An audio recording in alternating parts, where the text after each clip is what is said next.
It is time for Street Talk. What we're going to talk about this week are 4 episodes of Corrie, 2 hours worth of Corrie goodness. Was it all good? Let's find out. But before then, we've got some clickbait, of course, to kick off the show. And this might start off a little bit of discussion about this week's episodes as well. Gemma, we have got a couple from the Mirror. First one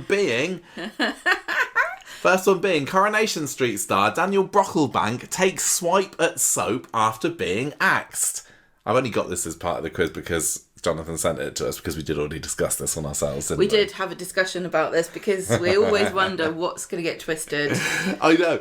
It's funny because I did the interview with him the other day and then the next morning, or maybe lunchtime, I can't remember, I did a little Google news search with Dan Brocklebank just to see if anyone had picked it up, and they hadn't. And then I was only, half an hour or so ago that I discovered this one, Jordan Beck.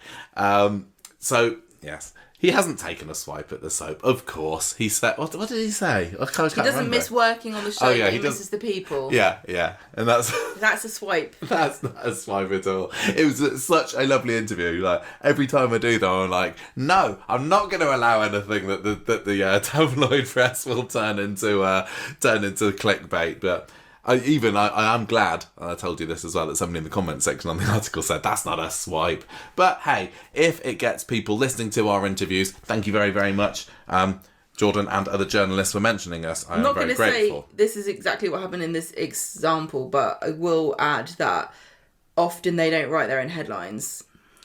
Ooh. Did you know this? No. Often an editor will write the headline. Oh, interesting. Mm-hmm. For maximum impact. Oh. I mean, you're terrible with writing titles for things, aren't you? What do you mean? What do you think? You looked at me so surprised then. We've had discussions about this before. Titles of what? Oh, yes, we have. Of YouTube videos. You'll write the most boring thing. I'm not the best clickbaiter. This is Coronation Street. Yeah. Anyway, look, Like, why? Make it sexy. Liverpool Echo, make it Gemma. Contentious. Liverpool Echo, here we go. Coronation Street viewers work out identity of Carl's dad after Debbie's bombshell. They're not saying it's bloody thingy, are they? Who? Her dad. Bill? Yeah. No, oh my gosh, no. People are crazy. Look, there's a whole lot that we need to unpick with this week after weeks of speculation. And again, like I did on the Street Talk short this week, if you listen to that, I do sincerely apologise that I know that I robbed some people of the surprise there. And we didn't know. Well, look. If we'd have known this, we would not have mentioned the ability to contact us at any time and let us know. Any twist that they know what they don't want us to talk about. Yeah, and we won't. We didn't speculate about Corridor because they asked us not to. No, but we 100% didn't know this. It was just a theory that I saw online, and I was like, yes, that makes utter sense. But I can totally get that some people would have been peeved. Nobody said anything, so yeah, well, anyway. Right, so there's Coronation Street fans, according to the Liverpool Echo, has worked out the identity of Carl's dad. Well, this is the actual answer to this is completely lame. Because apparently, with Carl's date of birth being whenever it is in 1986, 9 months before that, Debbie and that lot were moved away from the street, so it isn't actually anyone on the street. So it's not Curly or anything. Don't worry. Some Twitter person said some German lad. That's the identity. I was going to say that. Some German lad. Guy. But then somebody replied to that, I think, somewhere and said, "Oh, well, maybe they were living in Southampton at the time, so maybe it was some Southamptonian. Maybe it's your dad." Is that why you said it was you? Yeah, that's a very weird thing to say. I was only 3 at the time. So anyway, lots more to come on that baby bombshell later. Next up, Gemma, the Metro have run a story. I think there was Macy at the Metro. It never even occurred to me to wonder who the dad was, which is really dumb. I did a little bit actually. But I don't know. There might something unlikely. But we will find out a name at some point. Who've been in the show for decades, who we don't know who the dads are, like Todd and Chesney. We don't know who their dads are, exactly. So don't hold your breath. Right, Metro, Macy, this says, run this article. Coronation Street fans baffled at this year's most intriguing new... No, that's completely wrong. Sorry, Macy. Coronation Street fans baffled as the year's most intriguing new character won't return. Oh, this is Dr. Harper. Dr. Harper, you're right. This was Vincent big news Harper. in the Corrie fandom this week. Lovely Vincent Harper will not be making a comeback to the cobbles, according to soap queen Sharon Marshall, who knows things. Mm-hmm. He's not going to be back. I'm not surprised at all. I'm really surprised that people thought he would be back. I mean, there's still unanswered questions. Like, I was thinking that it would be revealed that he knew Billy at some point, but he just didn't want to say anything. He did say, didn't he? No, he didn't. He said, gay vicar, and then Bernard was like, how do you know? Yeah, and he said, no, he did say later on, I was part of the club scene. But he didn't say with Billy. He was talking to, I think, Janwit Berry's daughter, just talking about his clubbing days over, and I made the link. You're supposed to fill the blanks in. Yeah, which I did. And I was wrong, apparently. Why? So Why were you wrong? Because I thought that we may have a link between him and Billy, and we didn't. Yes, I think there was a link between him and Billy, and that's how he knew him, but it doesn't mean he's going to be in the show. Okay. I'm sure Millie... He was good. Billy's got like a milkman and a postman and everybody that lives the other side of that street who know who he is. They're never going to get a look. And he's got a whole load of parishioners who know who he is, don't have any place in the show. He's dead. He was a good character. He's dead now. We don't need any more emergency services workers. I took that episode as being a very clear, this is a special episode. And the whole thing felt like we were watching a different, like, Dr. Harper show. And they were just a special guest in that show. That's how it felt to me. I didn't expect him to come back. But anyway, I mean, the thing is, he might. But why would, honestly, I'm going to say this, controversially, if he did come in the show, he would be so boring, you would be begging him to leave because he is, he's a doctor, he's a surgeon, right? He's got to be stable and dull. He can't be off having affairs and running people down. I know, think of all those ears, noses and throats that rely on him. Dr. Gaddis left her car in town that time, and since then we've heard hide no hair of her. They kicked her out of the show because she's too flighty, can't be trusted. She was on something else recently. Somebody posted a picture up, but I can't remember what it was now. At this stage, I'm starting to get a little bit worried that we might have seen the last of Dr. Gaddis. She got Moired. She might have been Moired. We did get a mention of her the other week, didn't we? And Sally, was saying, oh, Sue. I call her Sue. So she does still exist in Weatherfield, but there's still plenty of medical issues going on Coronation Street. But everyone just goes to the hospital now, don't they?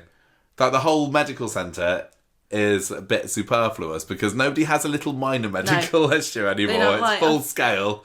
I got cancer or something along those lines. Yeah, it's always the worst thing it could be. Okay, last one. Also from the Mirror, back to the Mirror. Worried Coronation Street fans work out Jodie's plan for Shona and David. She's going to seduce David. Yes. That's what I would do. Had you seen any articles or speculation about that? You were bang on the money there. Because I think that she's going to seduce Nick. Really? Yeah, because Nick's been so horrible to her. It's obvious that he fancies her. Often they do. Oh my gosh. The cat's attacking the Lego. Abby's jumping all over our Lego. Come here, you. Right.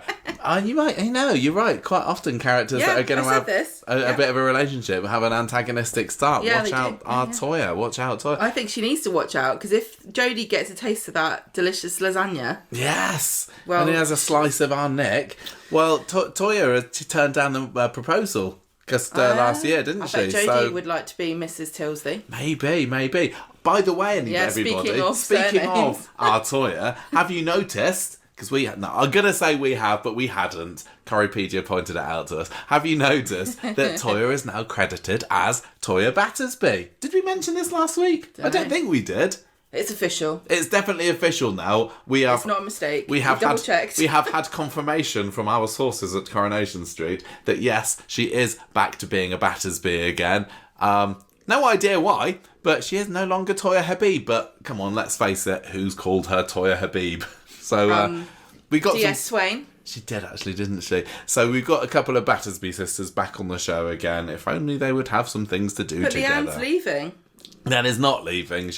That was funny today, wasn't it? Did anyone else think that sounded exactly like the sort of thing that characters say when they are mere days away from emigrating to the other side of the world? Monday she's there with a suitcase, like, see you later. But it looks like that Eva has kind of prevented that from happening quite so quickly with the potential of her buying into the Rovers. But yeah, the wording of it was very much like, oh, okay. And it's funny because sometimes when characters say that, I'm going to go, sometimes we have to be careful how we talk about it on the podcast, don't we? Because usually we know that yes, an exit is happening. Like, you know, a couple of weeks ago when Shanique was just like, sorry, Dee was saying, oh, I think I might go to Singapore. And we're like, and we saying, well, that's her definitely leaving. Then or do we say, oh, I wonder if she'll go? I don't know whether there's any point of us doing that. But in this instance, well, as far as we know, and I think we probably would know, Leanne is not leaving Coronation Street. She's certainly not going to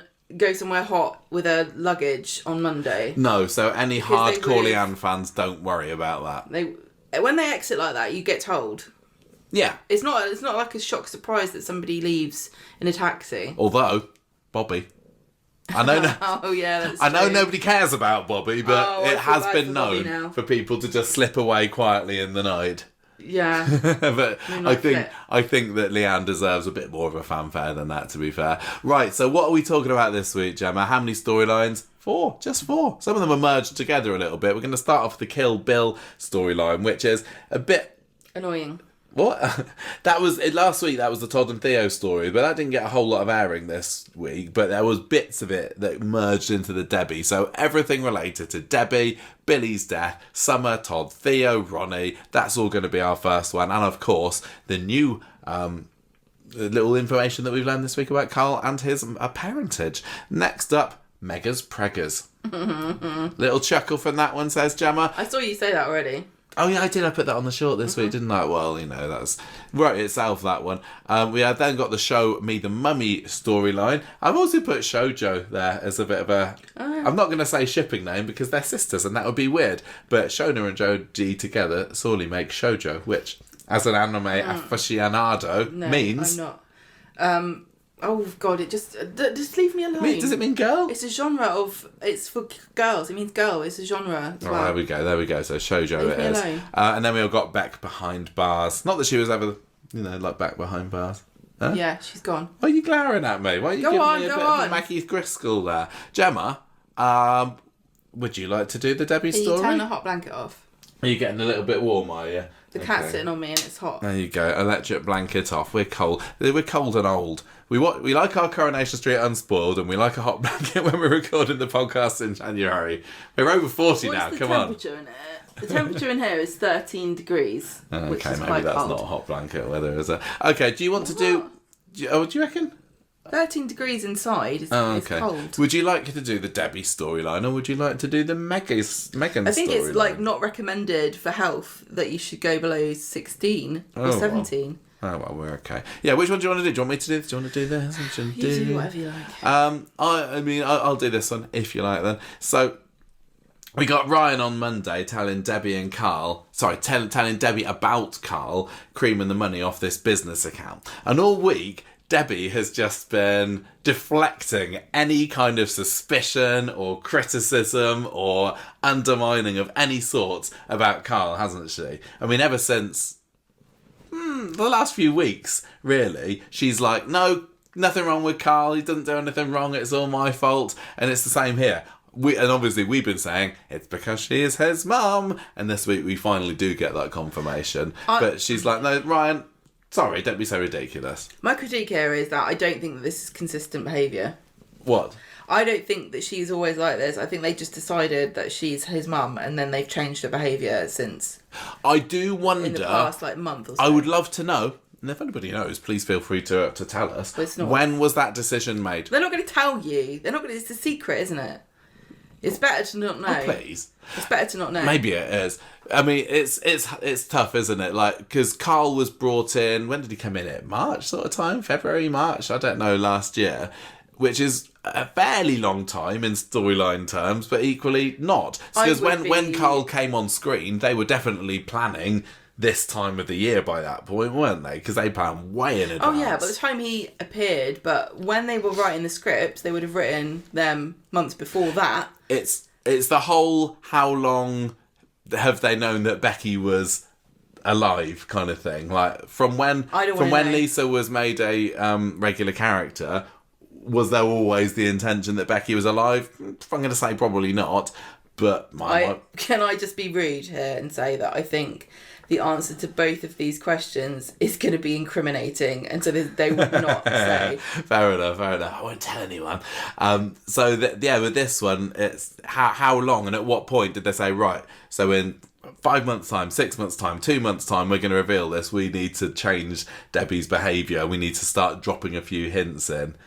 It's interesting, isn't it? And then, but then it also kind of makes you think, okay, so now if I watch some classic Corrie, if I watch a bit of 1990s or early 2000s or what have you, and Bill Webster's there, am I going to be watching him differently now? Am I going to be thinking, that character... He took that secret to his grave. He did, didn't he? Well done, Bill. He did, Bill. But all this time, he's been carrying this massive, massive secret from Kevin, and they had a good relationship on the whole, didn't they? But he was lying to him, so that means that pretty much all the time we've known Bill, he's been a big liar. And that kind of... It adds a bit of tainting to him, unless you take the stance of... Well, he wasn't a liar back then because that hadn't been invented then. They only just came out with this idea this year. It wasn't his... surely it's not his secret to tell. No. It's Debbie. Not tainted him because Debbie told him not to say anything. It's nice to be able to think of ways that make you not feel worse about a character that you're actually quite fond of. But yeah, anyway. I think they do this though. They definitely do this with lots of stories, and I'm sorry I can't think of any specific examples where you know full well that they must have known something before a character acts in a certain different way, and they only write it in. It's like leaving. It's not the same concept at all, but like the fact that Yasmin was like, "Oh yeah, I've been thinking about this for months, and I've been doing this, that, and the other thing, and now I'm going to London." I mean, what? I don't get why not put that in. But is it because people get bored too quickly? In Coronation Street, you can compare it to lots of revelations of I'm not actually your X, I'm your Y, which it started off way back in the early days of it with Betty and Gordon. Yeah, because Betty was originally Gordon's aunt, and then it was revealed. Was it a 69, 70? I can't remember. Maybe a bit later that she was his mum. And that was Bill Kenwright spoke about that and saying that Betty Driver didn't like it and Irene Sutcliffe didn't like that because they played it differently. It was there. They were annoyed. Yeah, and then we didn't have it very much after that, and then you had like Fred, I'm not your uncle, I'm your dad. There's been a few, and even that it's like, so is Fred. Has Fred been lying all that time to Ashley? No, because he was originally written as being his uncle. But then I could kind of understand it a bit more. I don't know. Maybe I'm overthinking. I just don't think that Debbie's been acting quite as protective and maternal over Carl until about a month or two ago, which is when people started guessing. And I don't know why they've done this, because her behaviour has changed and it made people guess. You could probably put it down to things like the dementia and the insecurity. That it makes it more plausible, and they needed to make people go, "Oh yeah, it does make sense in hindsight," because it doesn't really if you go back longer than 2 months. But maybe if you do go back, there will be some clues there. We're saying there weren't, but maybe I don't there think were. There were. I'm going to say I'm fairly sure. Well, people started speculating about this because we did it on the clickbait, didn't we? Back in September or October sort of time, and we were like, "No way, that'd be ridiculous." Of course, that's not true. So there must have been something way back then, even that made people start to think about it first. But you're right. I think back from when he first came into it, I wouldn't say there was anything you could read into Debbie's behaviour to make you think that she's like, "Oh, it's my son, he's come back." I think the trouble with these twists is that everybody is writing everything. It's the monkeys writing Shakespeare. We're all coming up with people are writing anything.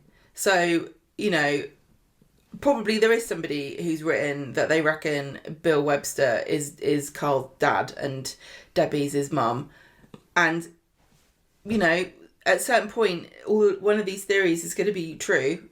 I wonder whether... Because I remember when this theory came up, or maybe it was more recently, I don't know, when Debbie was in the freezer with Kevin that time and she said something about not having any kids, and clearly that was written when there was no indication that she was... She thought she was going to... They both thought they were going to die, so it's such a weird thing to say. Yeah. To carry on lying, to protect a lie... Why? But Why then, would you do that? but then you could also say, if I was to watch every single Debbie scene ever, or every single Bill scene ever, did any of them ever say anything that would have totally contradicted it? Maybe. And is somebody going to stumble across it like years down the line? But then what would you say that would contradict it? Like, I swear on my life, I've never had a baby. I don't know. But I don't care. This fiction, it happens. It's forgivable, and actually, I don't mind it as a twist. But anyway, we haven't had the reveal yet. That was my commentary after less than a line of notes here. Does mutter mean mother? Yes, it does. Well, why didn't they say that? I don't speak German. Right, come on, we haven't got that far yet. So Debbie is defending Carl when Ryan's saying he's nicking money off the business. Obviously, she knows it at this point, but she won't let Ryan find out that it's actually true. Carl said, look, I just haven't had time to sort out the paperwork or update it or what have you. It's all right, don't worry about it. And then, no, this is when Debbie gets Carl on his own, and then he promises that he wouldn't do it. So did she not know at that point? I don't. What are you talking about? I'm trying to remember the order that things happened this week. Maybe I'll just say one thing about Debbie acting differently, is maybe that it coincided with Elaine getting in touch with her, and it made it give her a kick up the arse, and maybe Elaine said to her what she said to Ronnie, which is like, just look after Carl because I won't be here. Yeah.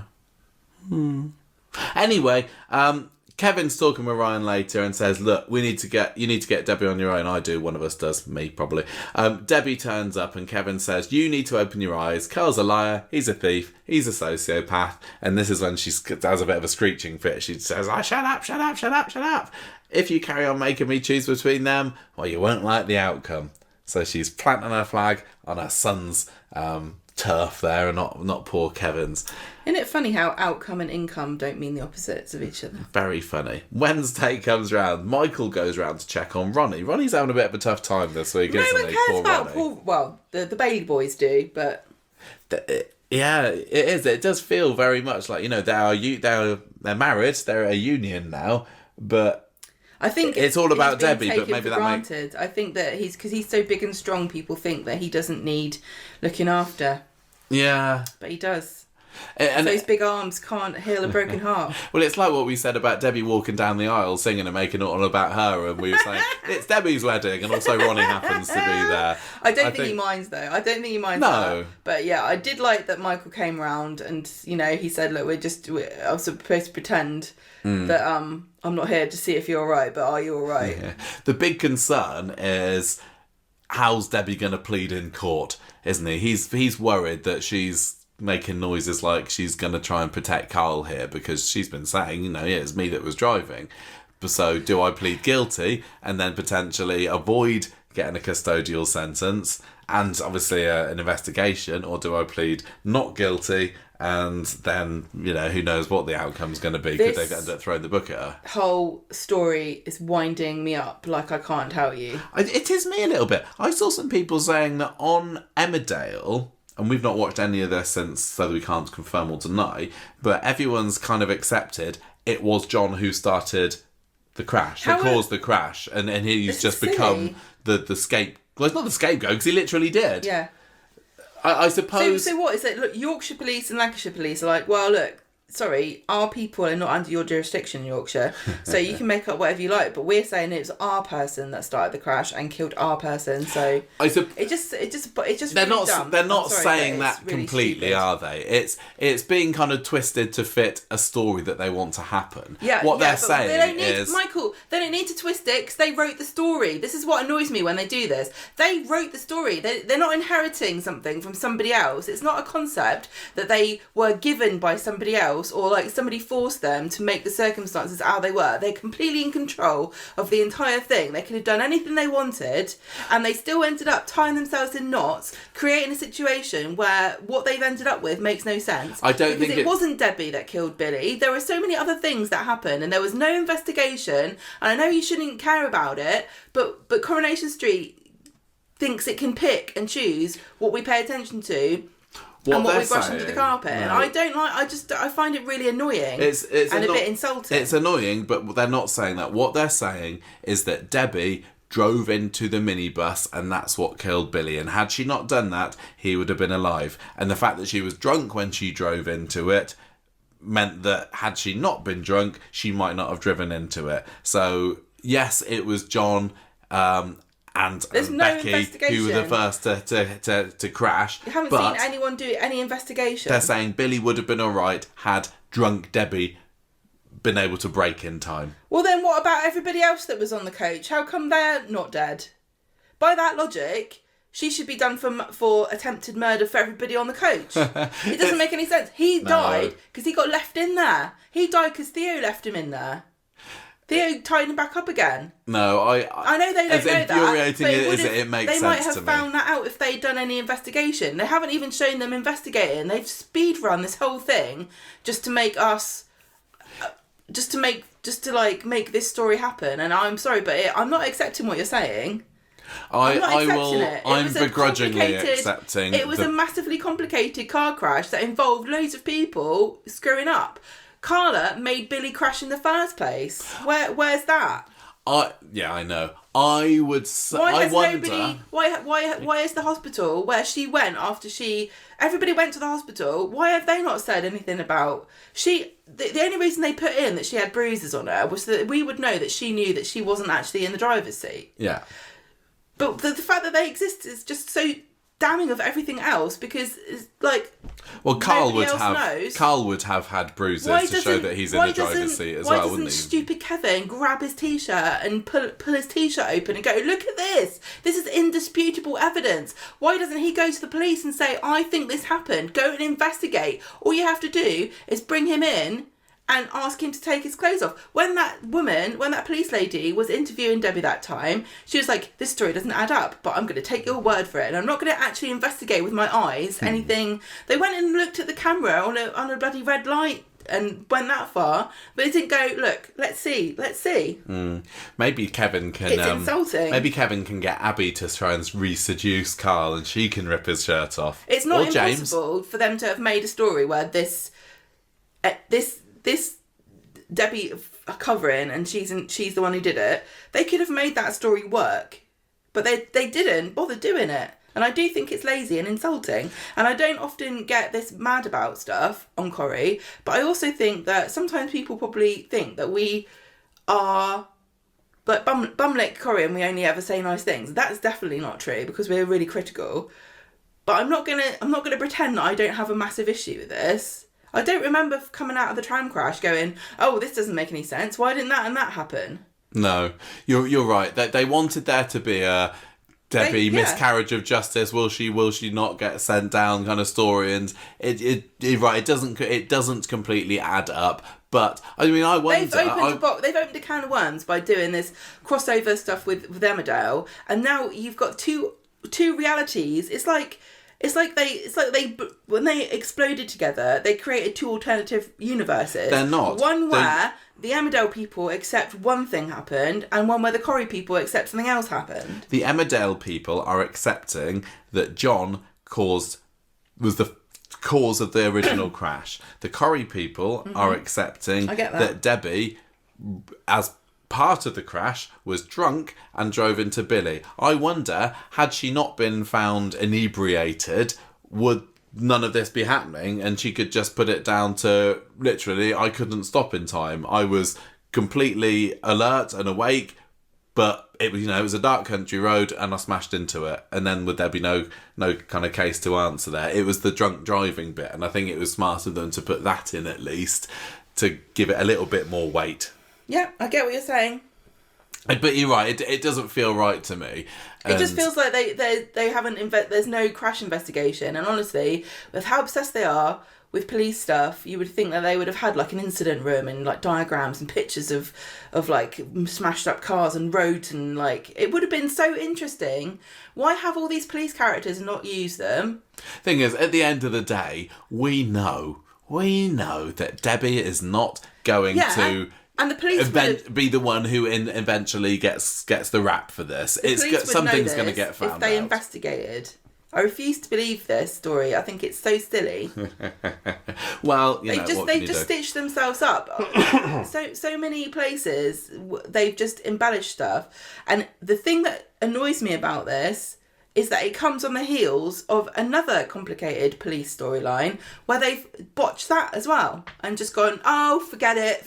You're talking about Becky and Costello and don't worry about it. Grounds to a halt. It's not a show about police. Well, stop making it a show about police, and then I won't have a problem when you fumble it so badly. Just stick to people having affairs, and then, oh no, my affair's got cancer. What should I do? If that's all you want to do, carry on. I don't think as strongly as you do that they've fumbled it. They did. But I still will stick my flag in the ground of I don't like the fact that they've gone down this route, and I don't like it's going to be another, is she going to get sent to prison? This story doesn't need that. It was dramatic enough already, and especially with the Carl being Debbie's son revelation. I think just throwing in the potential trial, it's just like I just don't like. Well, there isn't a trial. There's not going to be a trial, is there? Because... Well, no, not trial. What have you, plea hearing, sentencing. It was so funny because when they had the trial, I confidently said to you, well, she's going to plead not guilty. You did. Because otherwise, the blah, blah, blah, blah, blah. And it's like, no, you're wrong. So, Wednesday's episode, was that the one with the trial? No, it's not. That was Thursday, wasn't it? So, Wednesday... Oh, no, we've already started talking about this. I've just completely gone off on one. It's all right. Sorry. It's all right. It's a podcast. You air your views. You air them. You just be prepared for people to agree or disagree, but that's okay. That's what we do it for.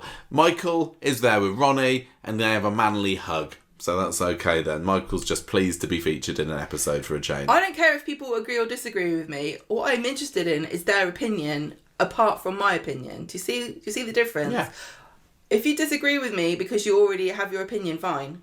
Right. I'm just I'm not interested in hearing whether you agree with my opinion or not. That's really boring, don't you think? Yeah. I'm interested in what your opinion is. Can you see the difference? Yeah, of course. There was a little scene with, I think, Kevin and Debbie later, and he's telling her, oh, look, I'm stopping having quite so much of a go at Carl, but I still hate him for what he's done to you, because he knows that Carl is taking Debbie for a ride, isn't he? And Debbie's like, I don't care. I'll go, yeah, just leave it alone. She's just desperately holding on to the fact that she knows why she's doing this for Carl, but she can't let anybody else find out. So it must be incredibly frustrating for her, because she loves Kevin, doesn't she?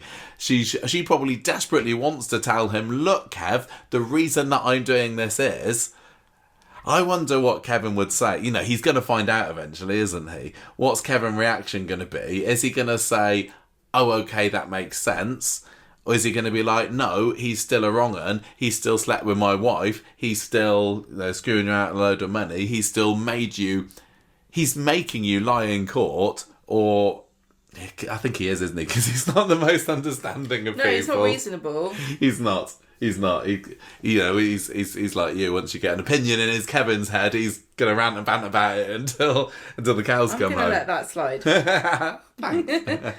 Ronnie and Debbie are in the flat room later, and he turns the telly off and says, "Look, Debs, you want to talk about this hearing tomorrow? Is there any truth in what Kevin's saying about Carl?" And Debbie's like, "Nope. Billy's dead because of me. How do you think I feel about this? My head's full of questions. I haven't got any answers to it." He says, "Just don't plead guilty, please." And she says, "Look, all I've got left upstairs in this old noggin of mine is my autonomy. It's me who's going to make this decision and nobody else." I'd love to know what's inside her head. Like, why is she doing it? Like, I know it's to protect her son, but she must know that if she gets sent down for this... That's it. She's not going to come out as herself. This is the end of her being on the street as the way she is now. She's likely to... Well, not likely. She's very possible that she's going to die in there.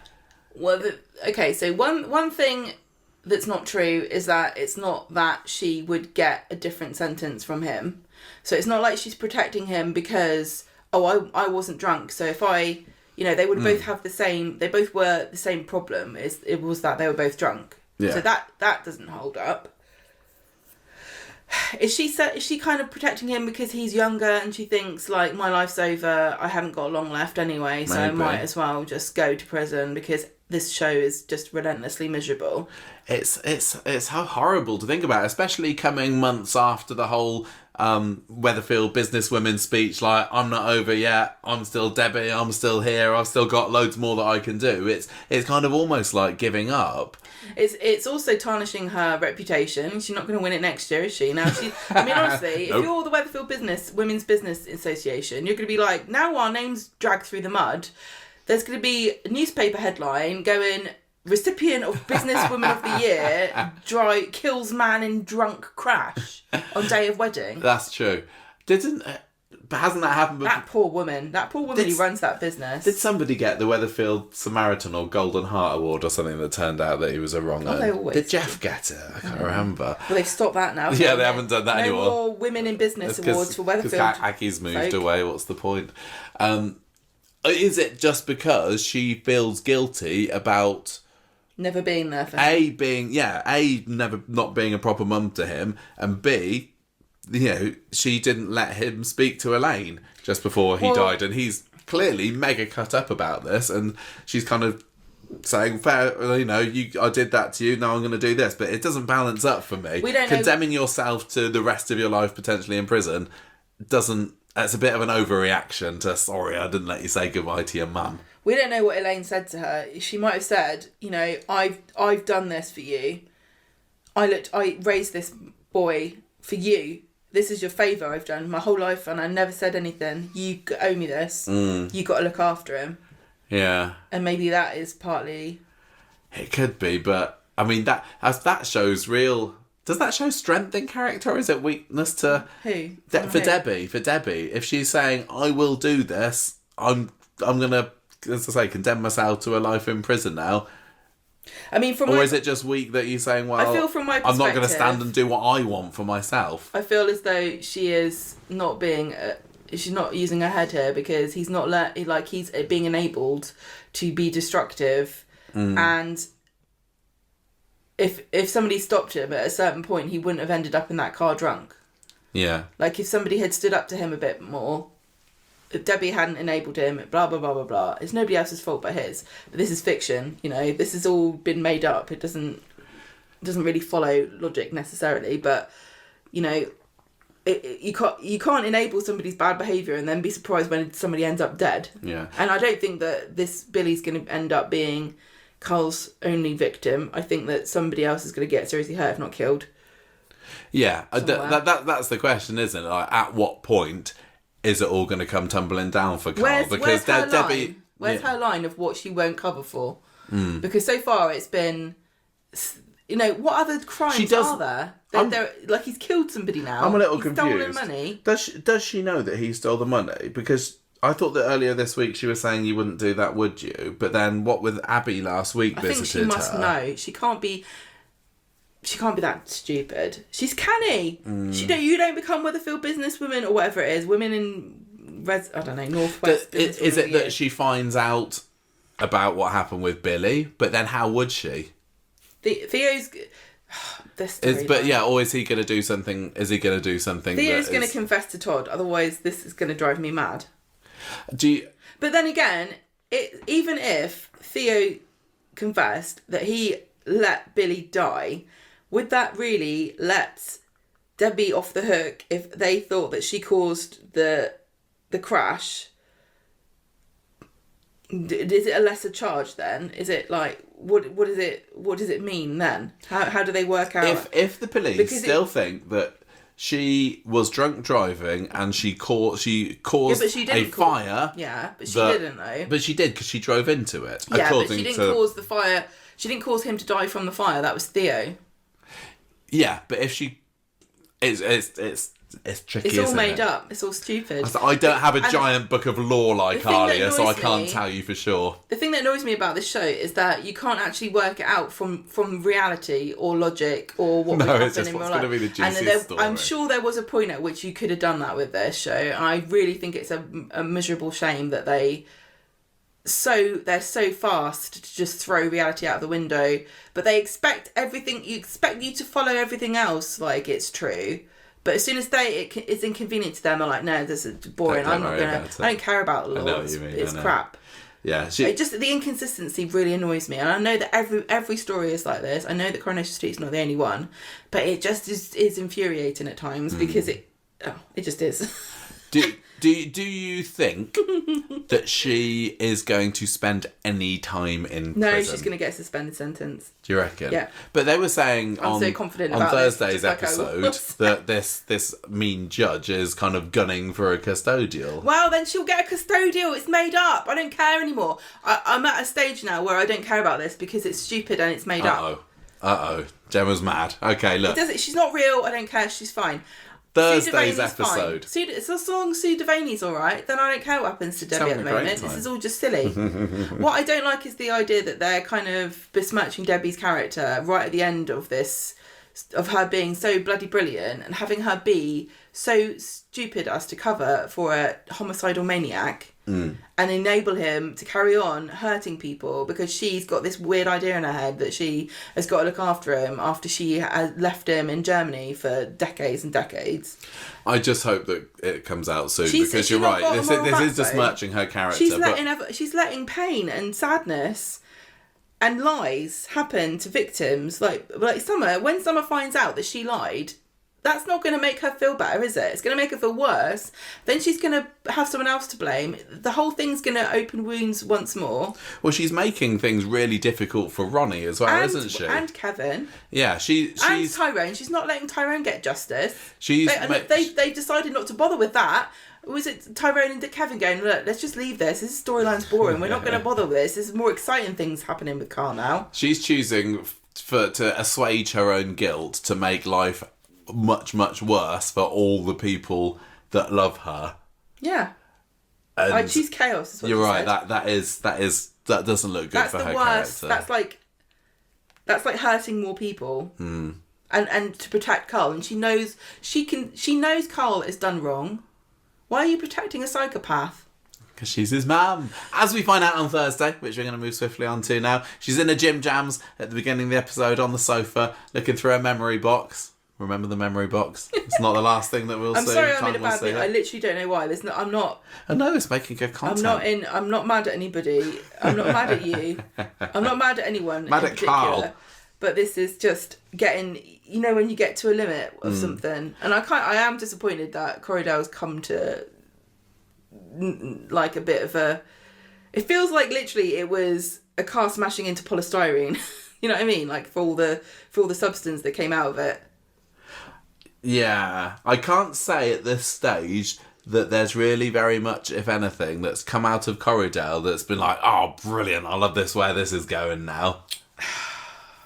Thank goodness that Corridor kicked this one up a notch and this is now happening. No, I'm so sad to say. I'm sad to say it. Right, Carl, the git, spends Thursday morning telling Debbie, you want to plead guilty, don't you? I think pleading guilty would be a brilliant idea. Oh, I wish I hadn't let you drive that car. I'm sorry. He does start to get... I think he is showing genuine emotion when he's tearing up a little bit because he knows. I don't think he's saying he's just not caring about Debbie at all. I think that he does feel a little bit of guilt, even though he is a bit of a psychopath. He's got to be feeling guilt that his sister, he is letting her take the rap for him. So he's like saying, I'm really, really sorry.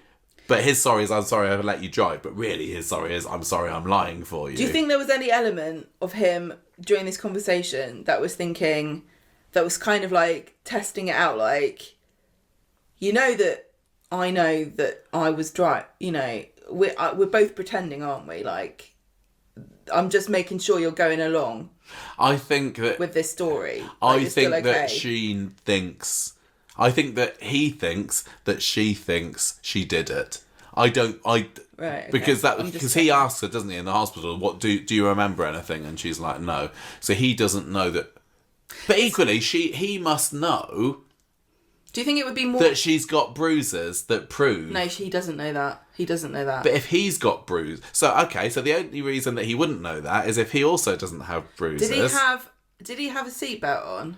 He would have died probably if he hadn't. Yeah, he had a seatbelt on. So I he think he's surely dumb. he should have I had think he's bruises. So then stupid. he thinks that she must have bruises. No, but I don't think has anyone said that to him? Because I don't think I'm dumb too. I don't think I would have realised that those bruises prove anything. I don't know. Do you think it would have been more interesting if they had both known that the truth?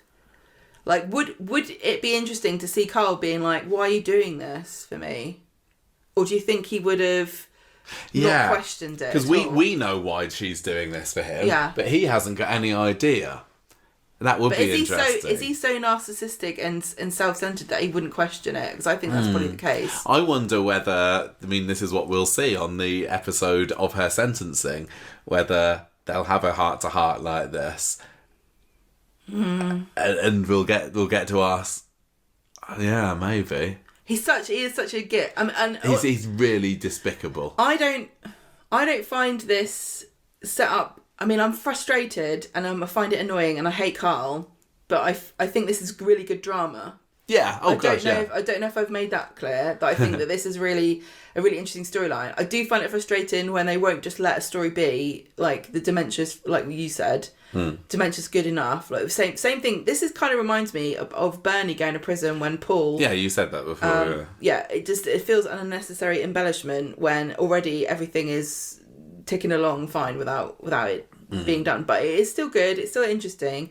I just wish that the circumstances were a bit more sensible. But we know, like we know that Carla and Lisa will end up together and it'll all be happily ever after. And this is what we've said for the last 6 months or so, however long it's been. Yeah. We know that Debbie is not going to be spending her remaining days rotting in jail, is she?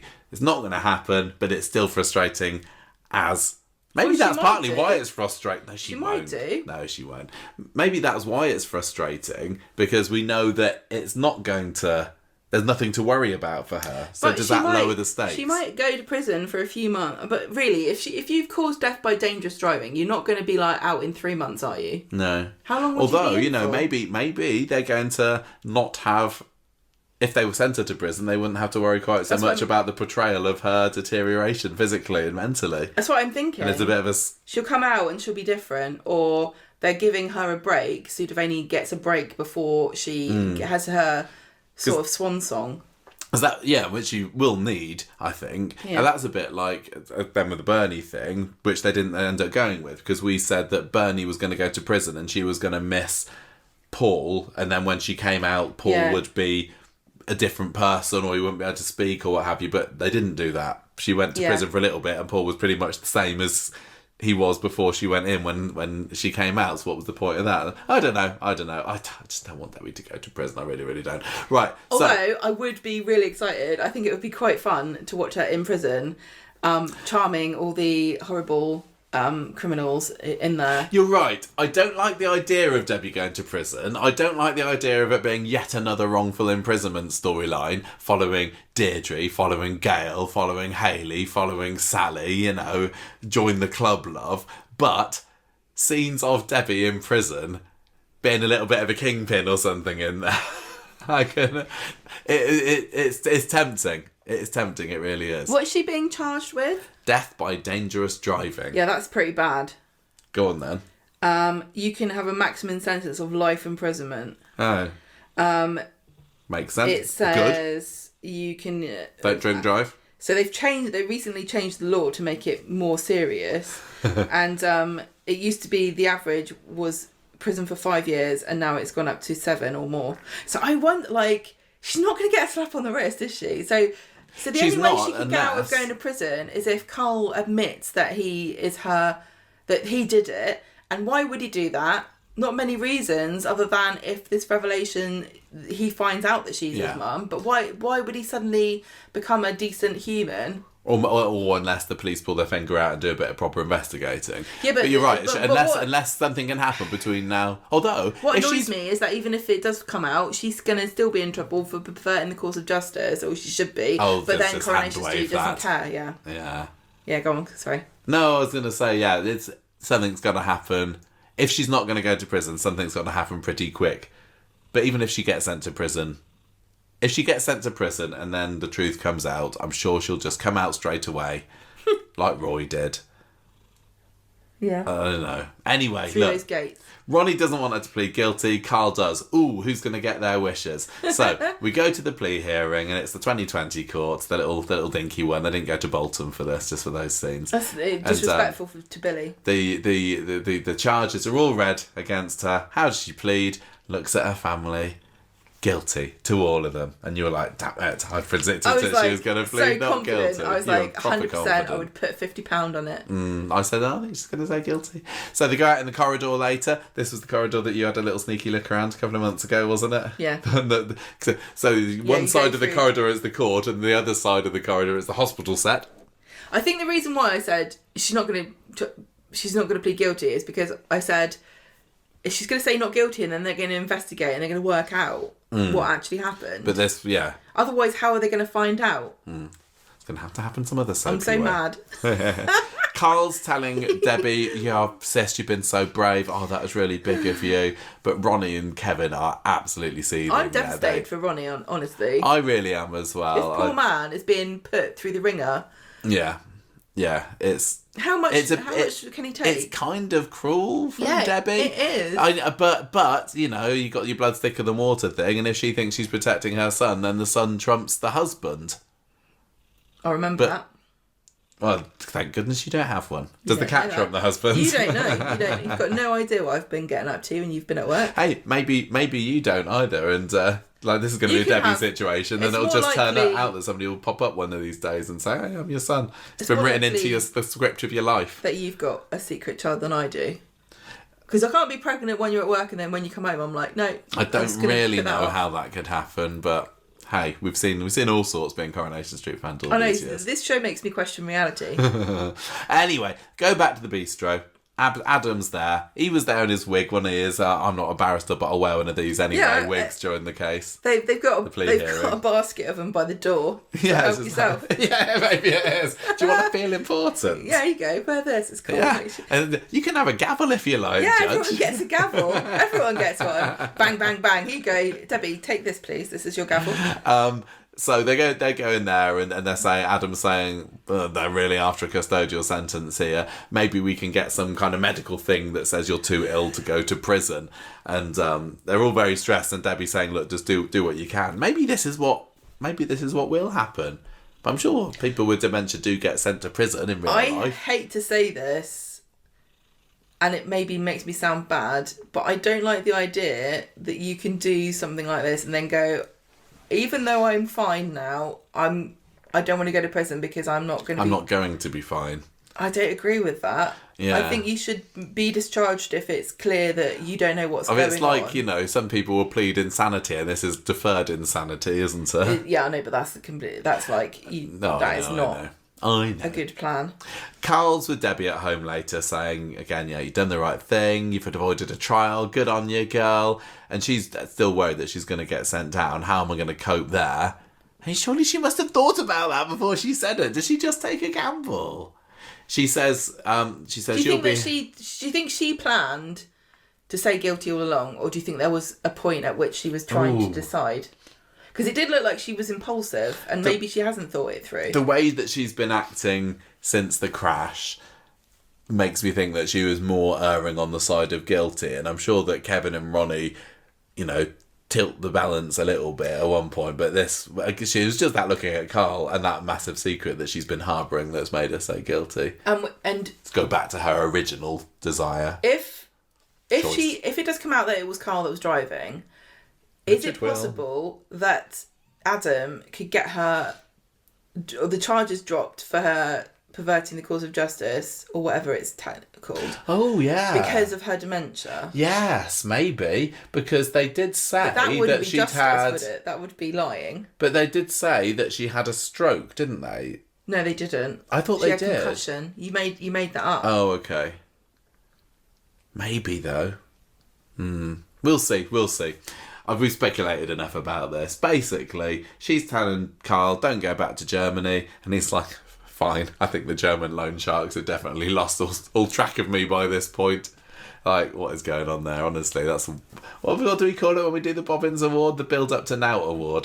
That's going to be on there somewhere. I've got a few other contenders as well, to be fair. I think this is wrong against German gangsters, because I think if anyone is going to be ruthlessly efficient, it's going to be the Germans. Yeah, if you owe them money, yeah, they come and break your legs within a week. They're hanging around. They'll for come round 6 your house months. and they'll take all the glass bottles out of your recycling bin and take them back to Germany and get loads of money for that. Yeah, they could, couldn't they? Do you think anyone's ever thought of doing that? You could actually get a fair bit.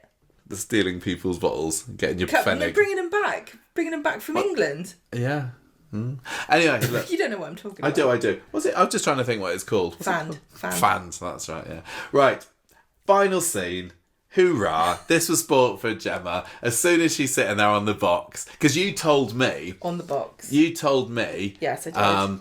I know something that's going to happen today. Yeah. And I thought... Oh, surely it must be this then. Did you? Yeah. I'm sorry, I can't. Because I knew it was going to be a Big Debbie episode, but I couldn't say, for absolute sure, but I thought. And then as soon as she sat there with the box, I was like, yep, at last it's going to happen now. And she's looking through her little photos, and then she finds, well, doesn't find, she little peels back a little secret compartment on the side of her memory box, and there's a baby tag inside, and I don't know that's what they're called, but that's what I'm going to call it, from when Carl's was born, the things that get put on the baby's arms, and it said Carl Webster, as I'm sure they all called him at the time, his date of birth, turns it over, and it says Mutter Deborah Webster.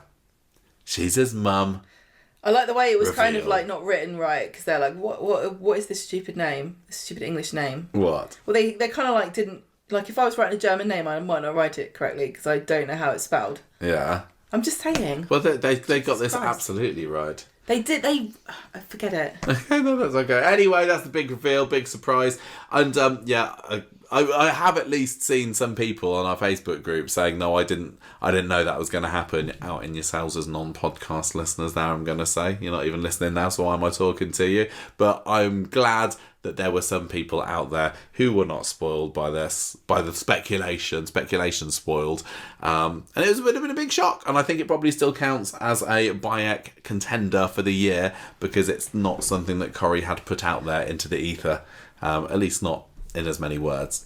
Also, Thursday's episode, and I've kind of bundled the Debbie stuff in one bit, but meanwhile you've also got with Summer, she's pretty mad at Debbie and saying she needs to pay for what she's done, because it's all very, very difficult for her to cope with her third dad dying. She's brought around this lovely photo of Smiley Billy for the funeral, which Todd pops on the mantelpiece, and that's gonna get smashed at some point, surely.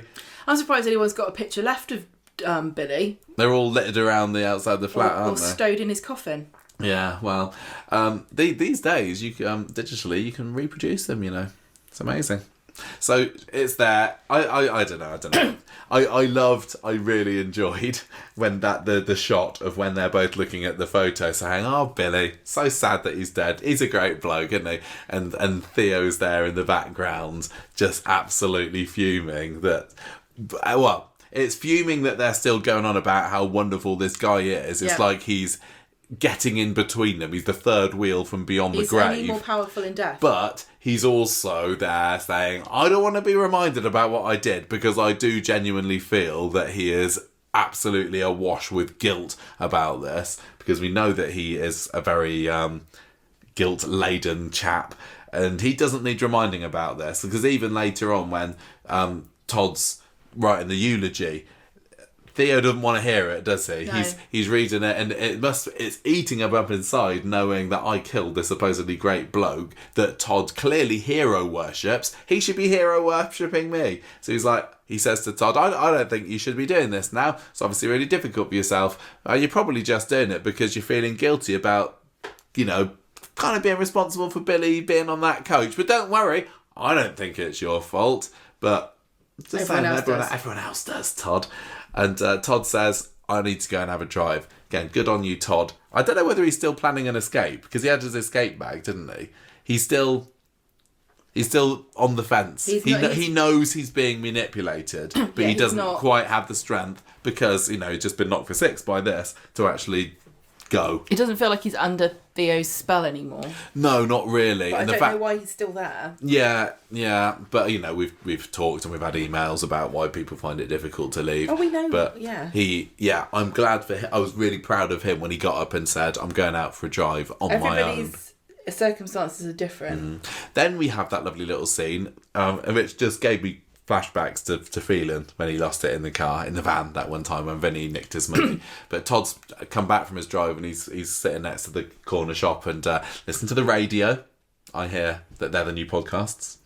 Yeah, I don't know. Radio killed the podcast star. Why would you want to listen to something you can't pick the topic of? It's not been the same since Jiggle It Jeff left, though, is it? So the airwaves have not been anywhere near as fun. But anyway, they're talking about the news of the poor dead vicar that was killed in the Leeds the Leeds road crash, and Todd's a bit sad, isn't he? I've written in the notes he has a bit of a shouting fit, but he's slamming his hands on the wheel and he goes doesn't he? Because this is just eating him up inside and he can't escape it, and this is the guilt, isn't it? He's upset because he's upset that Billy's dead, but I think that Theo's poison that he's dripping into his ear about this is kind of your fault is starting to take root. Okay. I'm kind of mixing my metaphors there, but I thought that was a really, really well performed scene by Welsh Pierce. Good job. Friday, the stories kind of properly merged together. We learn Welsh Pierce. Would you say Todd? I think it's about Welsh Pierce. Oh, I was maybe thinking Welsh Todd. Right. Welsh Pierce, Gareth Pierce. I know, but he's not Welsh Pierce because that's him. I know. Theo is off visiting his mum on Friday, apparently, who's broken her hip or something like that. So, what a shame. That gets him out of the picture for a little while anyway. Todd and Summer are walking down Victoria Street where they bump into Sean and Toya, and we were watching this saying, why is Sean and Toya having a scene together? Why are they friends? I mean, I know they've known each other for the best part of 25 years, but that's probably not a first, but I could probably count on one hand how many times that they've had scenes like that together. But hey-ho, maybe they just both really enjoy the pop-up shop. So, this is when Toya gave Summer her condolence card, wasn't it? Because she'd just been hanging on to this card inside her. She's like, I want maximum credit for this. I'm going to give it to him in person. It's like, always be prepared. You never know when you're going to come across a grieving, bereaved soul. So I'm going to have a... She's probably got a whole, Maybe she was walking around the corner to post it. You don't know. It's like, but why now? Billy's been dead for a week and a half by this point. Off the internet, and it's only just turned up. I don't get it. Maybe she's got a whole pocket full of... I would, if I lived there, have a whole pocket full of condolences cards. You're just dishing them out willy-nilly, isn't it? You get a condolence card, you get a condolence card. Sorry for your loss. I'm not sure he's going to die, but someone will. Yeah, you probably do, don't you? Just have a whole pre-written ones where you can... Yeah. Usually it'd be so you can be the first to say, I'm going to be the first. Just saying, I'm really sorry for your loss. Do you get credit for being the first one? Maybe in some circles, but Toya, I don't know what's kept her so long. So she gives her this card, and then we see the emergency... No, what was it? Like the big black ambulance. Private ambulance, thank you. Turning up at ambulance Shuttleworth for money. With dead Billy inside, and George comes out, and it's all too much for Summer, and she has a bit of a cry. Even Toya has a bit of a cry as well, doesn't she, when she goes into the cafe later. Was she that close to Billy? No, but... I'd cry. She's sensitive, unlike us. I'd cry.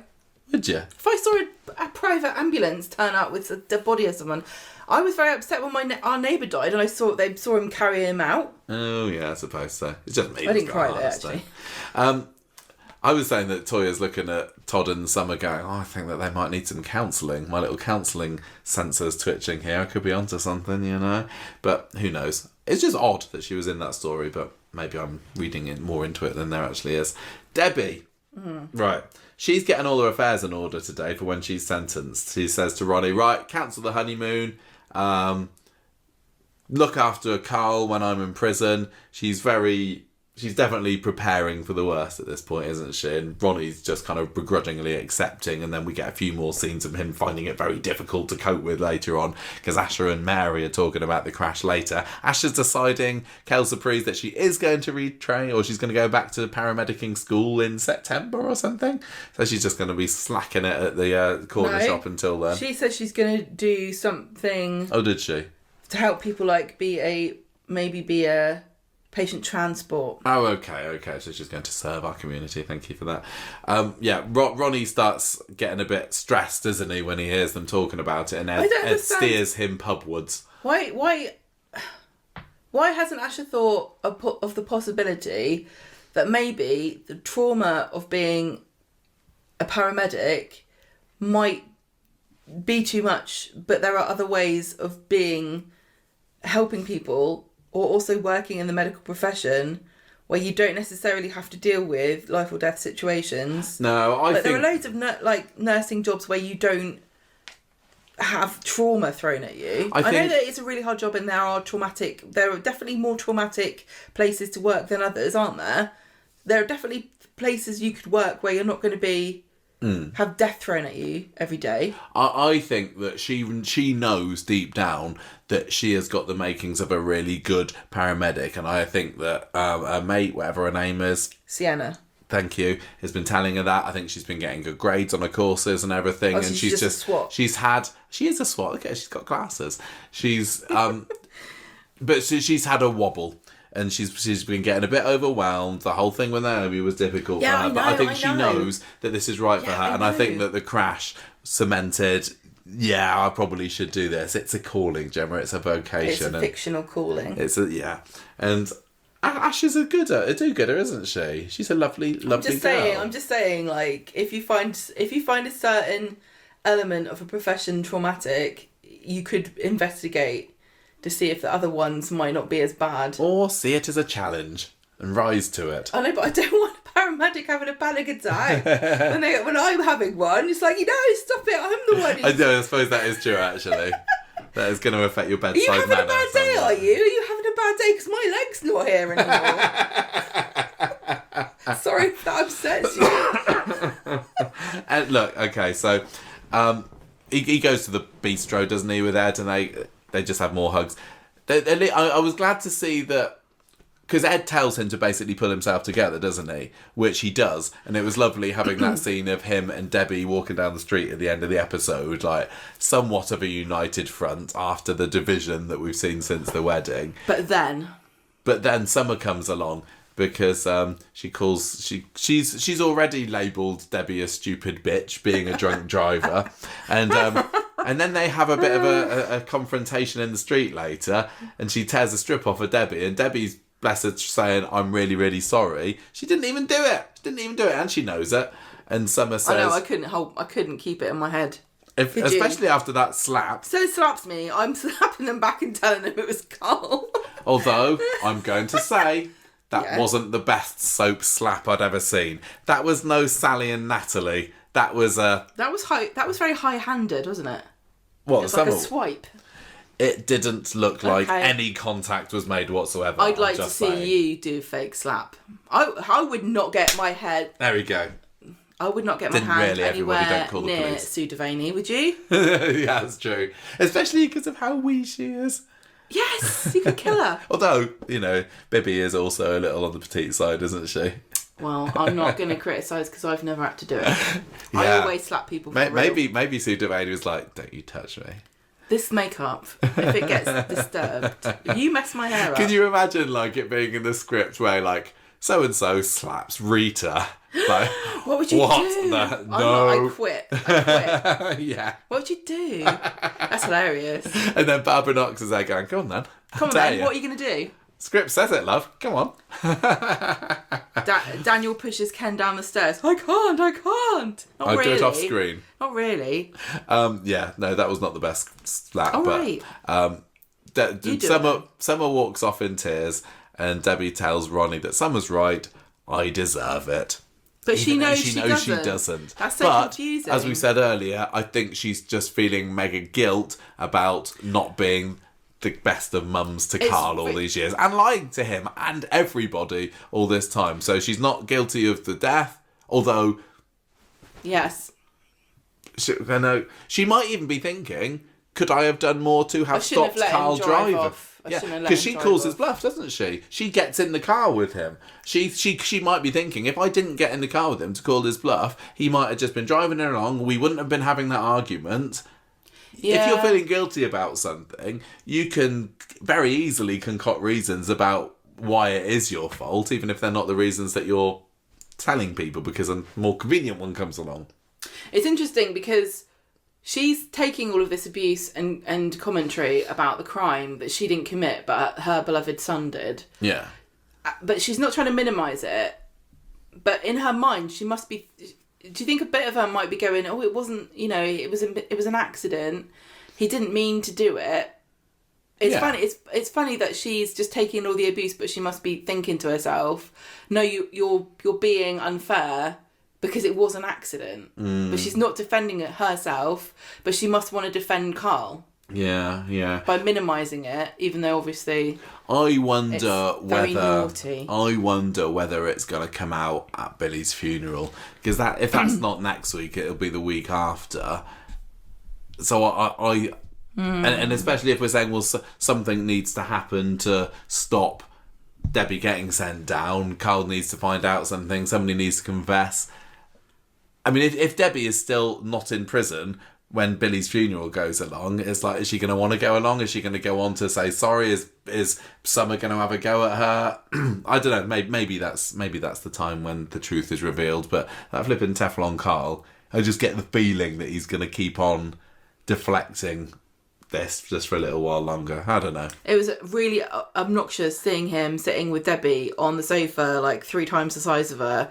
Like, she's like a little ventriloquist dummy on his knee, parroting everything that he wants her to say. Yeah. And she innocently looking at him, going, please don't go to Germany. And he's like, no, don't worry about it, I won't go. What a dick. I mean, is he going to? Yeah, I think he will. Once she's locked up, I don't see what's why keeping he him here? That's what makes me think something else has got to happen, because Carl's trajectory seems very clear. He's got nothing to stay in Weatherfield for once Debbie goes to prison. He's actually probably hoping that she'll get a custodial sentence, because then she'll be out of his hair and he can just go to Germany guilt-free, leaving everybody behind him. She's the only one that likes him. Everyone hates him. Yeah. Maybe he's thinking he can convince her to give him some money. Yeah. I'm still wondering whether anything's going to happen with Ben, because he took against Carl very quickly and has been very much neutral on him since, or not had any cause to suspect him. But I don't know why he would be involved in this. No, but I'm just thinking, was there a reason why on his second day in Weatherfield he was involved in that storyline? To endear him to us. Yeah, I guess so. Right, that's enough of that stuff anyway. This makes me tired. Talking of the Driscolls, Gemma. Finally got them back. Yeah, hooray. We saw them all this week. Apart from Ollie. No Ollie, but then some might say you wouldn't notice if he was there anyway. He trained in a Michelin-starred restaurant. He did, I know, I heard that, yeah. And they did not use fake truffle oil in that restaurant, I can tell you that before I start. Gemma, Megas is preggers. She's up the duff. How did this happen then? Come on, let's go through this story. Monday. Well, if you need me to teach you that, then we're going to have to do that off. On Monday, Will tells Ben that he's been given detention by Daniel for talking, and it wasn't even him, it was all the other kids as well, and he's just been picked on. And I just love how Daniel is continuously petty against teenage boys, and he really shouldn't be a teacher. I know that Megan's a menace, but Daniel he's got what's the word? Vendettas against children constantly, and nobody sees this as a problem. Only if they've got vendettas against him. But Come on, Max tried to poison him. But this is... Will's glowering at him all the time. Most teachers go through their careers without having, children as their arch nemesis. Yeah! What are you doing with your life that a child is your enemy? And they know it. That's so weird. He's so terrible. Anyway, but Daniel's not. I don't think he's purposefully doing it. He says to Will, "What is your problem? Leave me alone." Antagonising him. I'm sorry, but he does. He keeps antagonising. He should be the big. Literally, I don't think he is. He should be more mature. He's the more mature person. He needs to lead by example. He's doing a lot that is unintentionally antagonising Will and going, "Leave me alone. Stop looking at me." Stop looking at Will. He's a child. It shouldn't bother you that he's immature. That's his job. I don't know. I think he's holding back quite well. I think he's being unreasonable. No, I don't. But I do. And he is picking on him. You know that he gave him detention. Do you reckon? Oh, yes. He's such a little petty bitch. Daniel Osborne, wannabe poet and Cambridge reject. Of course he is. Anyway. I thought he was Oxford. Well, Cambridge wouldn't have him. Both the Cambridge same, Cambridge is too cool for him. Right, Daniel and Megan are getting all the birthday stuff ready for Bertie's birthday party, and he eventually invites her, and she's like, "Oh, I've been trying to get invited this whole time." Why Bertie was having his birthday party at Ken's house rather than their own flat can only be explained by the fact that they are not using their flat at the moment, yet number one is on rotation. Is not being used at the moment. Oh, somebody did a really good job on Reddit. We saw, was it a week or so ago? They'd categorised all the places, all the locations that had been featured in Corrie over the course of the last 12 months, like exactly how many appearances each room or house or whatever got, and which ones didn't get any showings. That's very and it was very, very interesting, particularly what was on that didn't show up at all. I don't know, because I don't go on that subreddit. But anyway, it was interesting. Well done, whoever did that. Go and find it. It's very interesting, it's a nice little subreddit, but I don't go on there because I don't want spoilers. Daniel and Megan leave the house later, and he invites her for wine and homemade chicken nuggets, which sounds hideous. Why would you make your own chicken nuggets? I know. It can only be worse, can't they? They can't be better. Oh, I think you do a good job. But it wouldn't be a chicken nugget. It would be like a breaded chicken fillet. Goujon. Yeah. How are you making these nuggets? Are you mashing up bits of cartilage? I don't think so. Maybe Daniel's just so used to talking down to people. He's like, I would call them a bit of breaded chicken fillet, but you probably wouldn't understand. You don't know what goujon is, do you, Megan? You are just a PE teacher. Yeah. So she's like, he says it's Jamie Oliver. A Jamie Oliver recipe. Did he? Why would you bet bother? Oliver calls them nuggets. Oh, God, why bother? Right, so she goes, okay, I'm going to go and get some wine. Goes to the corner shop and gets a phone call from an unknown number that she's being harassed by. She says, don't call me again. Leave me alone.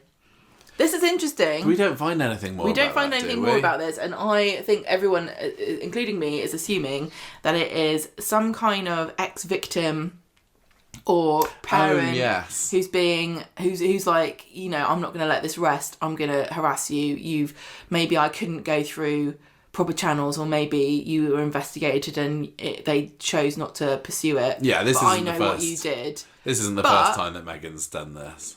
Given the other developments, I wonder if she also has another boyfriend somewhere else, and this is him, and he might be the father of the child. Well, that's quite an interesting theory. I like that. I hadn't considered. Why? Could be, couldn't it? Could be. Because, I mean, she's seriously got no compunction about seriously dating Daniel. I don't believe for a minute when she tells Will that she's got no feelings for him and it's all just a ruse. She acts like she's Mata Hari or something, like, I've got to do it, I've got to go undercover. Who do you think you are, James Bond? You don't need to sleep with somebody to hide the fact you're having an affair with him.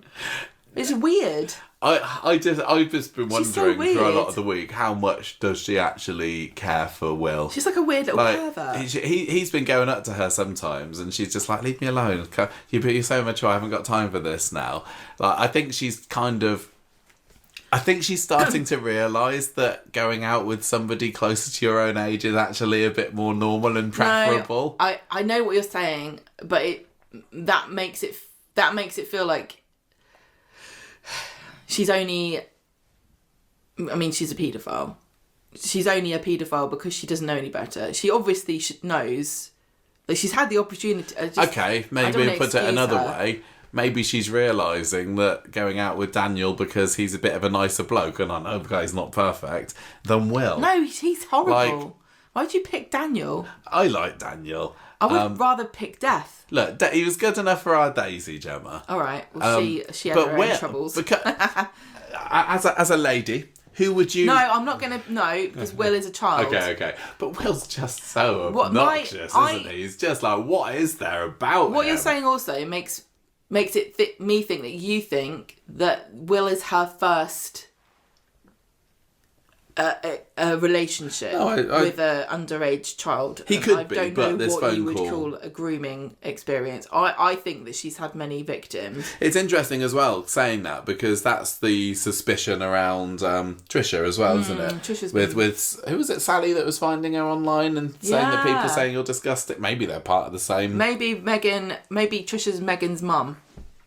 Maybe she is. I don't know what. I think that would be weird and a bit problematic. No, that doesn't make sense whatsoever, but it makes you think. On Wednesday. Yeah, I seriously... Not that I want to get inside the head of somebody like Meghan, but what on earth about this kid makes you think that it's worth all this effort? He's just... I don't want... I mean, like, really, I'm happy for it to be mysterious to me. The psychology of it is fascinating. I mean, we did see the briefest of smiles one episode this week, didn't we? When she reminds him that she does actually love him, apparently. There was another... I was looking through Twitter and there was a female teacher in America who'd done the same thing.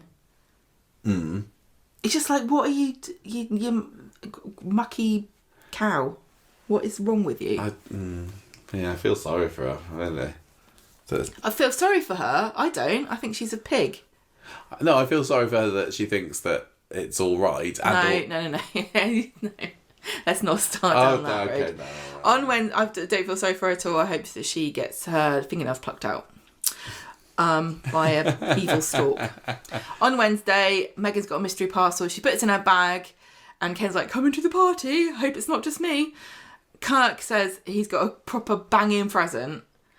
Oh yeah, get it in the script. I mean, you can't affect our judgment on the short. It's so creepy to think that Bertie's 7, which means that in another 7 years, Meghan probably fancy him.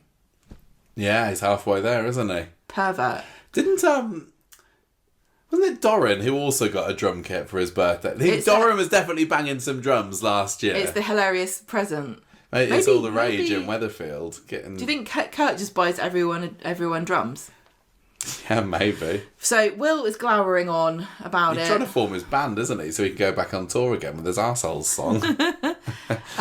He's mad. Will is mad that she's been staying over with Daniel, and she's like, "Look, I've stayed overnight because I had a headache or so whatever." I can't even remember if this is when she said that, but she says that at some point. And she says, "Like, give me some space. I need some space." So she goes to this party, and if you're feeling rough, then a birthday party with drum kits, it's bad. I couldn't think of anything worse. Alia's there because Adam is related to Bertie, but he didn't come along to the party because he was busy, and everyone's too embarrassed to tell Alia that she's not actually welcome. No, I think Alia's like, I never get invited to parties. Why don't I get invited to parties? Yeah, why? Why don't I? So Bertie's got a drum kit, and he's and then Alia's like, "Oh, can you get the candles, Bertie, out of the bag?" And Bertie just dives into Meghan's bag and brings out the pregnancy kit. And Alia like brandishes it all over the place, going, "Oh my God, what's this? It's Classic not mine." soap move, Meghan, putting the pregnancy kit on the top of your bag. You've been trained well in soap school. Didn't she buy it in a paper bag as well? I'm sure she did. Yeah, she did. That's what we saw earlier. She had that mystery parcel. Bertie took it out of the bag, or she did. What is wrong with you, love? So... almost like she wanted to get found out. But Meghan's like, "Oh, it's not mine. It's for Daniel's a girl reaction at school." was great there. He's like, "What the heck?" He looks totally shocked, and then she's like, "Well, it's nice to know what you would think if it was my baby." Well, it kind of gets it gets explained later that he did have his own "Who's the Daddy" story last year. No, 12 months ago it was, wasn't it? Well, it's another one. And he doesn't realise that this is one. He thinks, clearly I'm the daddy, because why would she need anybody else when she's got a bit of prime meat here in the form of Daniel Osborne? But he doesn't like... I don't think he wants to have a baby with Meghan yet. But obviously it would remind him of the troubles last year. Well, you would be shocked. I'm sorry, you can't judge somebody for being shocked if your girlfriend of like 2 months has a pregnancy test. Not even that, is it? 2 weeks more like. And didn't say anything. Yeah. Would never not blame any man for not having the correct facial expression when it gets revealed at your son's 7th birthday party. Yeah. For God's sake. She's got I don't understand why she's mad at him. Because she was probably shocked. Well, no, she's just mad at herself. She's not... Well, she is mad because she then... Alia chases her out. But she doesn't want... She doesn't like him enough. I don't know. If Daniel is just a cover story, she doesn't want him to want her baby. She's a big fibber. I know. I think she does like him, and I think she's starting to regret... No, I do. I think she is. That's what... Yeah, no, I agree. So maybe this was the biggest clue of them all, that she is actually properly falling for Daniel and going off Will. The fact that she was so affected by Daniel's reaction. So Alia chases her down Victoria Street and says, look, and Megan says, this is for a girl at school. I'm just upset because Daniel looked really put out. And Alia says, look, come back to the pub. And Alia tells Tracy about what happened. And Megan's like, look, think about this girl, Megan. I reckon it is her kit. She's really dodgy. I don't trust her. Yeah, Tracy's on the case. I hope Tracy brings Megan down. That'd be a good little cat fight in the street. Yeah, proper scratch her eyes out. Yeah, give her Cassie a breather. Mind you, if anyone's going to scratch her up, it's got to be Maggie or Ben. Not Ben. Well, she's done more damage to Will than she has Daniel. If anyone's going to get vengeance on Megan, it should be Will's family. But maybe it would. I can see Maggie starting her own one of those pedo hunter YouTube accounts. Maggie just kicks the crap out of Megan. Maggie would do anything to defend her family, so maybe you're right there. Yeah, she would. Ben kill her. Would be absolutely terrifying, but I don't think he would. He's not going to raise his fists to Megan. But I don't think he would have any.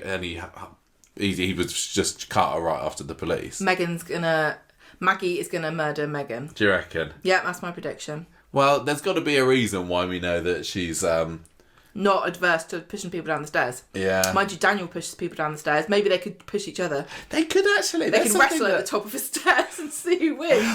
Who's the best at pushing? They don't have this sort of scene very much anymore in Coronation Street, but yeah, a little scene where Maggie and Daniel realise they do actually have something in common.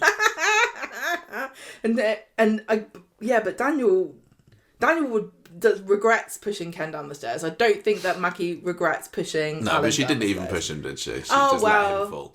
But no, I do wonder actually, will that be brought up? And Maggie, just to kind of rattle Maggie, just to partly to remind the viewers, because they're clearly in no rush to have this storyline come out. And I think at some point we're going to have to be reminded of it, and maybe it'll be by Daniel talking about pushing Ken down the stairs. And she'll say, I just need to go out the back to have a little flashback. I'm just having a moment. How about the picture that Maggie saw in the sideboard was actually the picture that Daniel took of him pushing Ken down the stairs? and she shocked her because it reminded her. Yeah, maybe. Maybe it's that big publicity photo of all the potential whodunit suspects with Phelan and Tracy and Peter. And it's just there was a whodunit for Nan and Fal. I hope they don't do that for me. Yeah, because there is still that link between Maggie and the Barlows, but there's also now this link between Megan, Daniel and Will. Will that come to anything? Will these stories all end up coming together at some point with Maggie's secret and Daniel and Will? And I really want them to tell us soon what Maggie saw in the cupboard. I can't contain... That sounds like a really good Agatha Christie. What Maggie saw in the cupboard. Right, well, we don't know yet. Now a hit ITV drama. Starring Polly McGlynn. No, starring Maureen Lipman as Maggie. No, starring Sarah Lancashire as Maggie. Right, so okay. I bet she can do a cracking Irish accent. I bet she can do anything she puts her mind to. Right, so Daniel apologises to Megan in the pub about his reaction to the pregnancy test and explains about this whole big storyline that he had with Daisy, and it brought back painful memories, and she forgives him. I mean, honestly, also, I would say I got traumatised by the fact that my first wife died when she had Bertie because she got pregnant and then she wouldn't take any... Well, yeah, I did wonder, actually. That was my first thought. Despite the fact that this happened a year ago, Daniel's... That's more traumatic. Sinead drama. Far in your head, I wouldn't blame you for linking pregnancy with death if you're Daniel. Yeah. But anyway, now he uses the other excuse.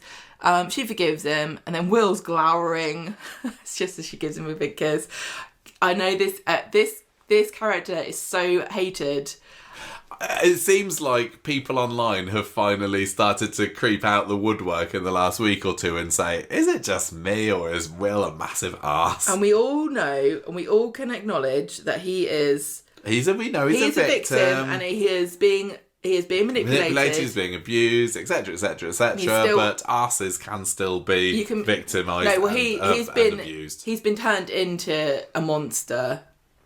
I just get the impression he's always been like that. But he's a jock, isn't he? I've naturally got adverse to that type of person. Give credit to Lucas Hodgson because he is doing a cracking job of being a slimy, horrible, nasty guy, and he must be. I don't know. I hope he's really proud of how badly this character is hated. Like I said a few weeks ago, that's the intention. That's the intention. You're supposed to hate him.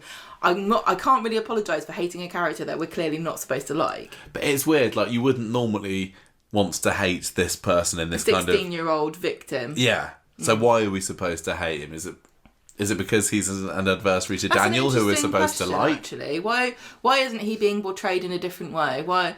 Is it because they wanted... I mean, if he was a sweet kid, if he was like a Sam, then when he attacked Daniel and left him for dead in the Guinness, it'd be a bit shocking, wouldn't it? Yeah. Is he going to do something else? I mean, is there more violence in Will's future? And will he be redeemed once this story is all over? Because I can't be doing with this version of Will forever. Ship him off to... Athletic, somewhere. Athletic Borstal.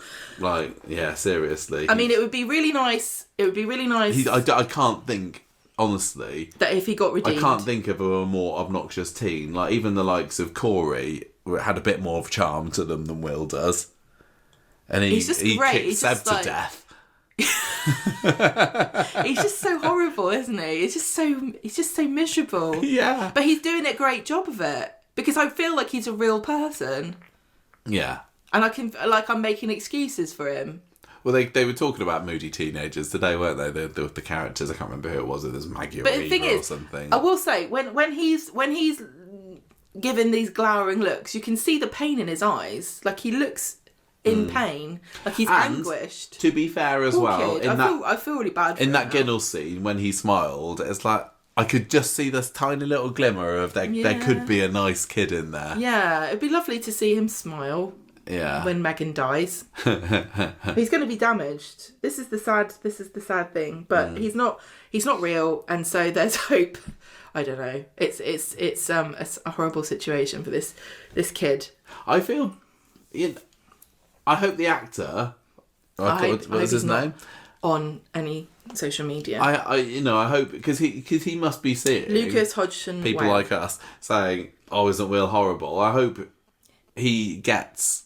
Hope he knows that it is. But as somebody so earlier in their career, it'd be so easy to take it as, God, they're criticising me, criticising my character. Am I doing a bad job? I hope he. I mean, he must be. I don't know how old he is. He must be late teens, early 20s. Yeah. So he must. He's older than the character, so he has a bit more.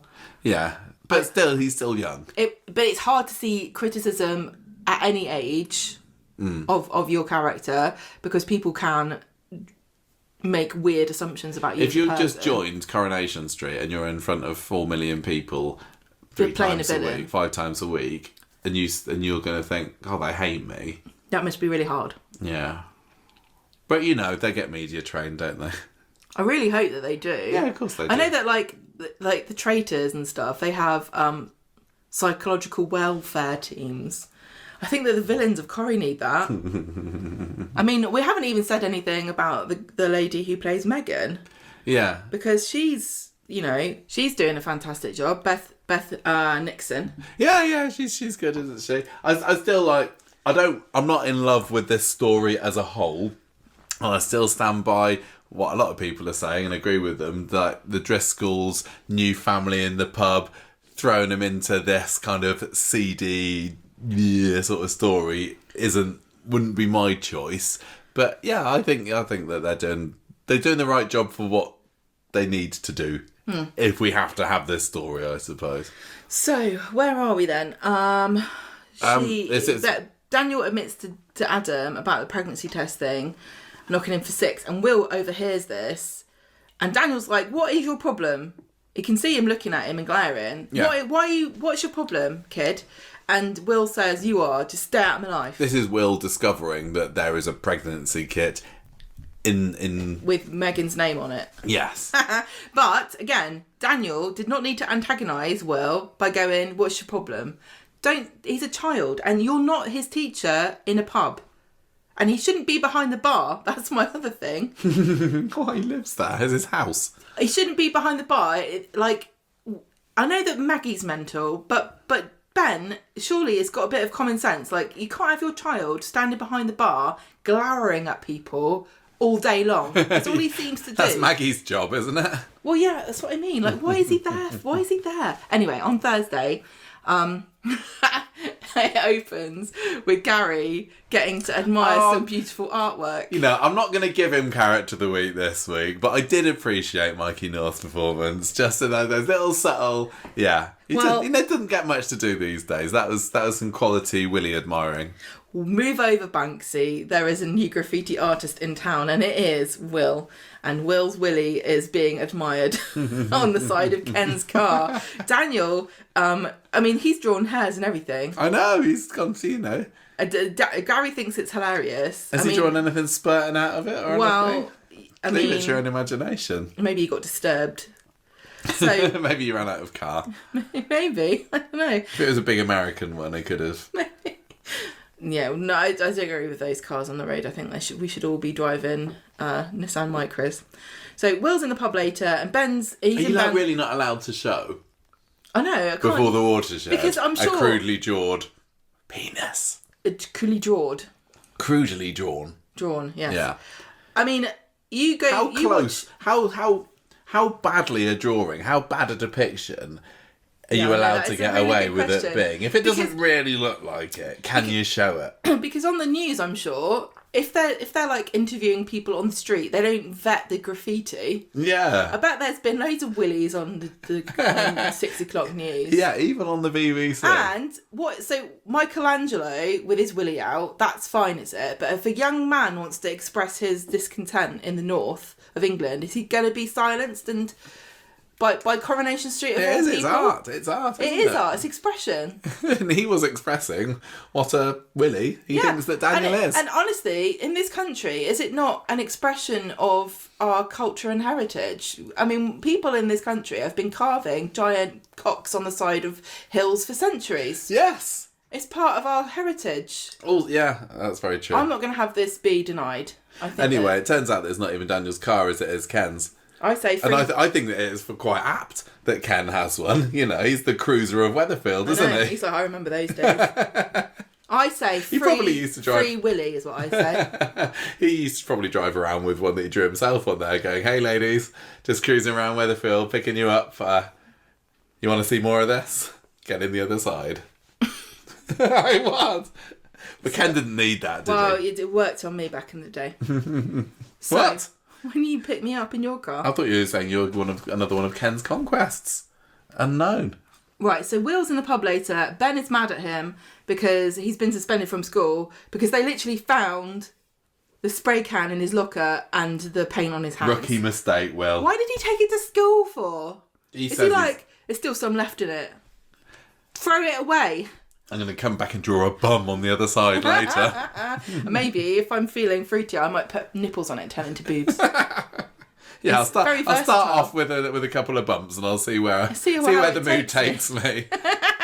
Right, so Gary's telling Maria about this, and Toya's also in the pub listening to this. Yeah, Toya she did a proper gossip look, didn't she? Yeah, she was in the booth next to them, and Gary's just having this brilliant time, holding the stage for the first time in who knows how long since he got bonked on the head by what's her face, Lou. He's just reasserting his masculinity.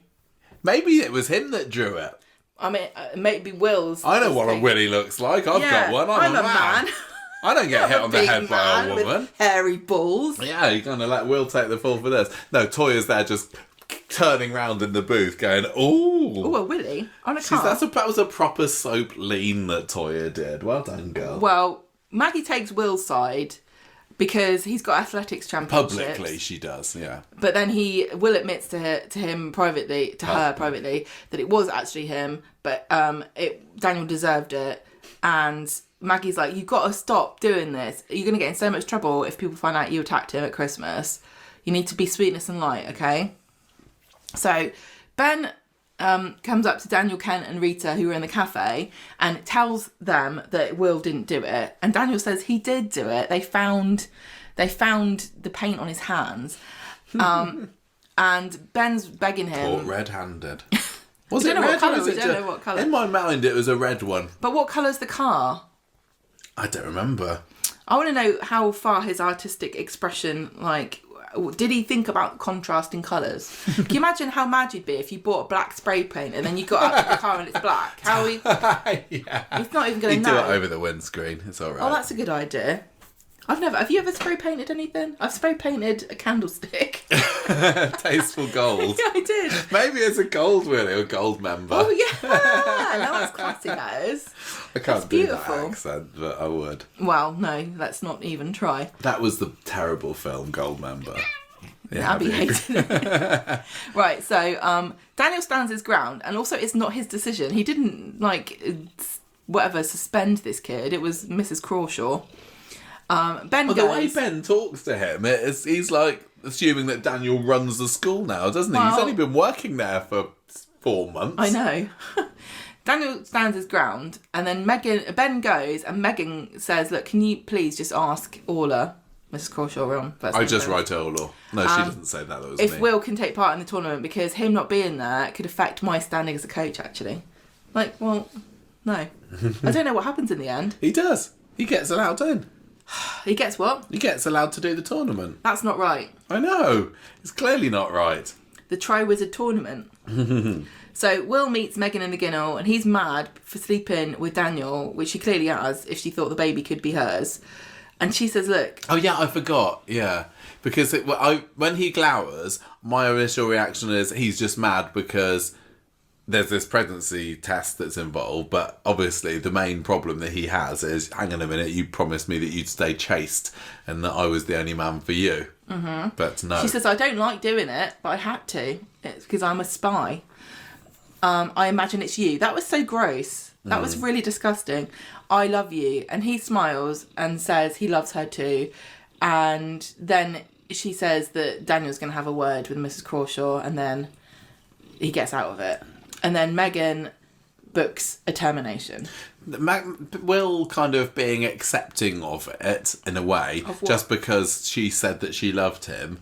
It's weird. Like, but he's a child and she's manipulating him. Yeah, I know. But anything that's confusing about this would you? storyline, you just say he's a child, she's manipulating him. Okay.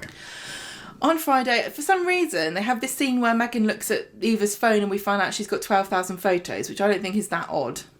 Well, I don't understand why Eva...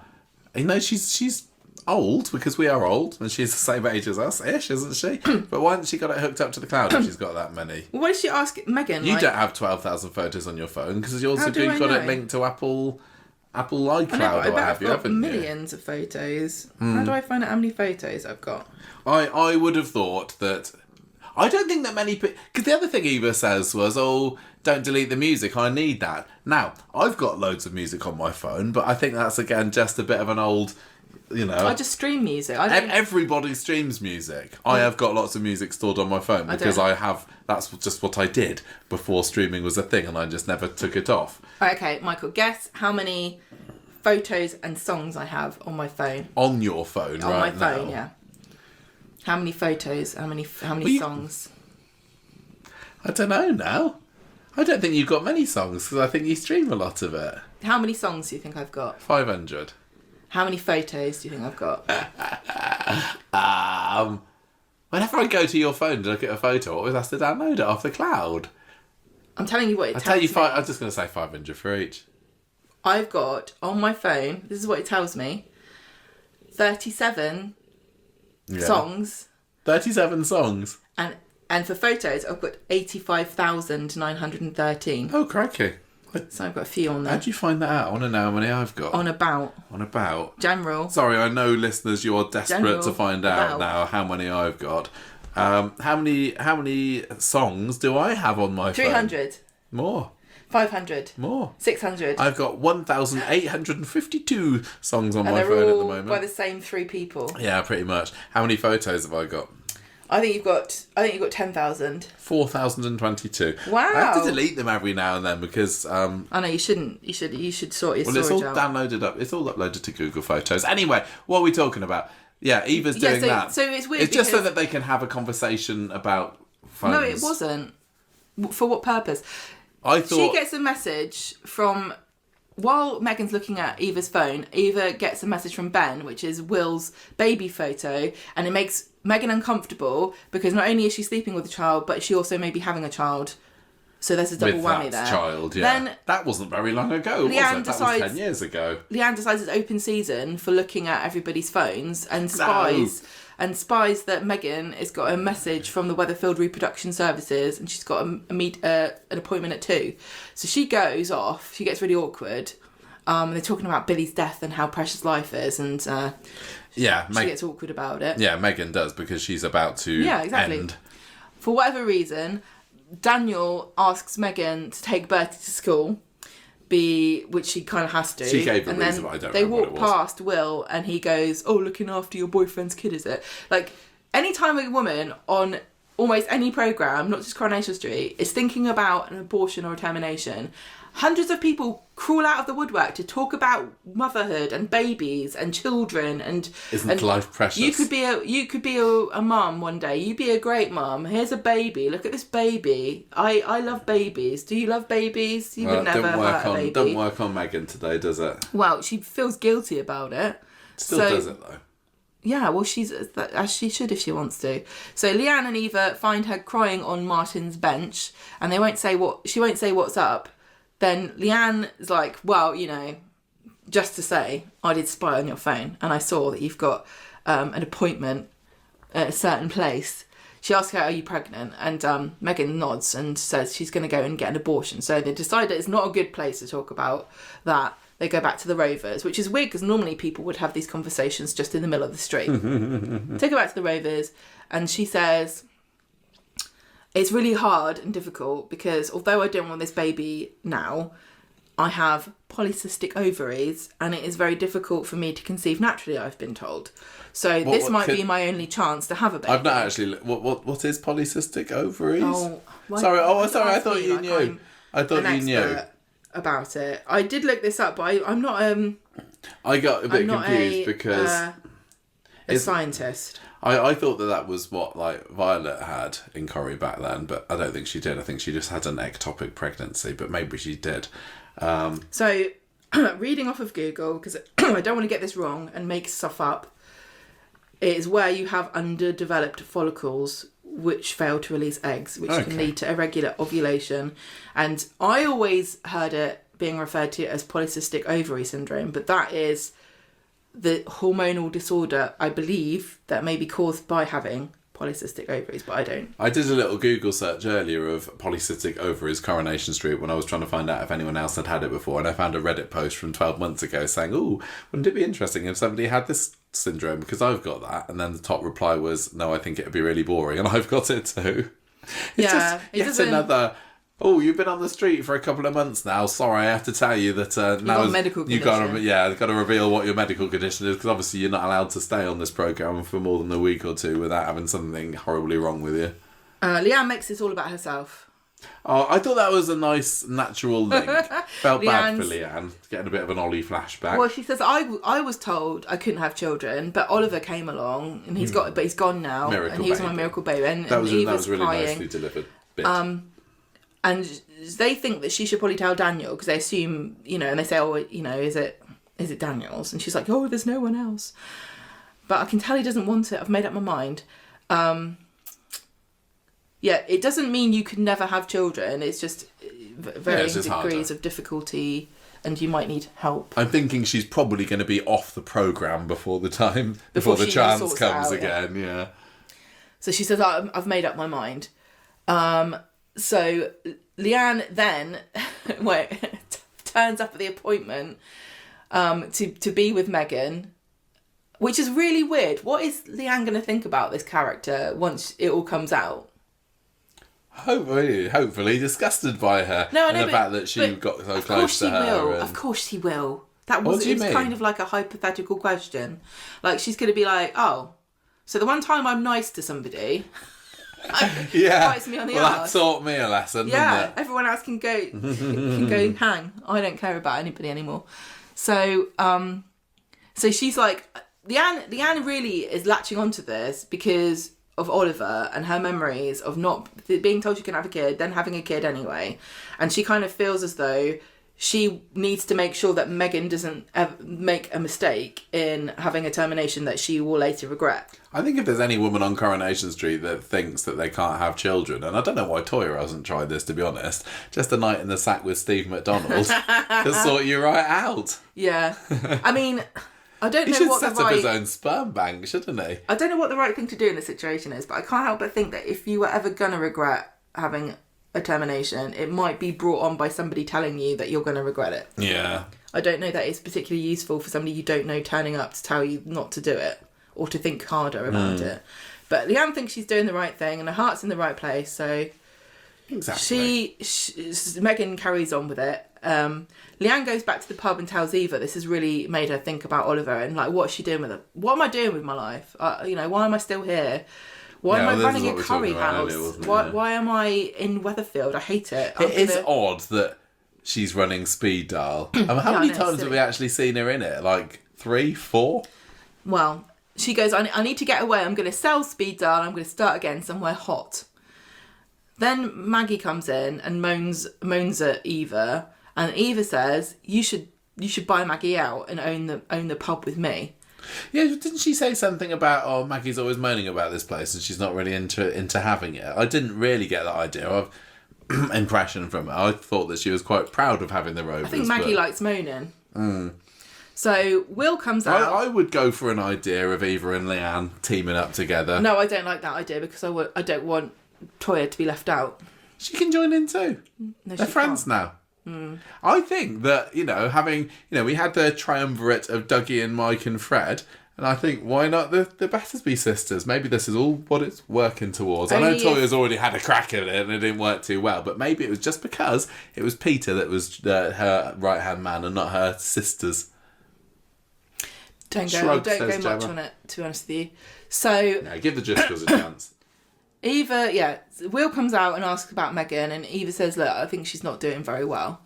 Then Daniel and Megan are in the bistro, and Will is trying to phone her up, and Toya is like comically stressed about her bad day, and that fact that Nick made Jodie a lasagna. The end. Oh, was that the end of it? Sorry, I was too busy. Yes. Too busy with the cat.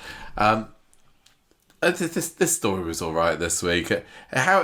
Any kind of overall reaction to this at this stage?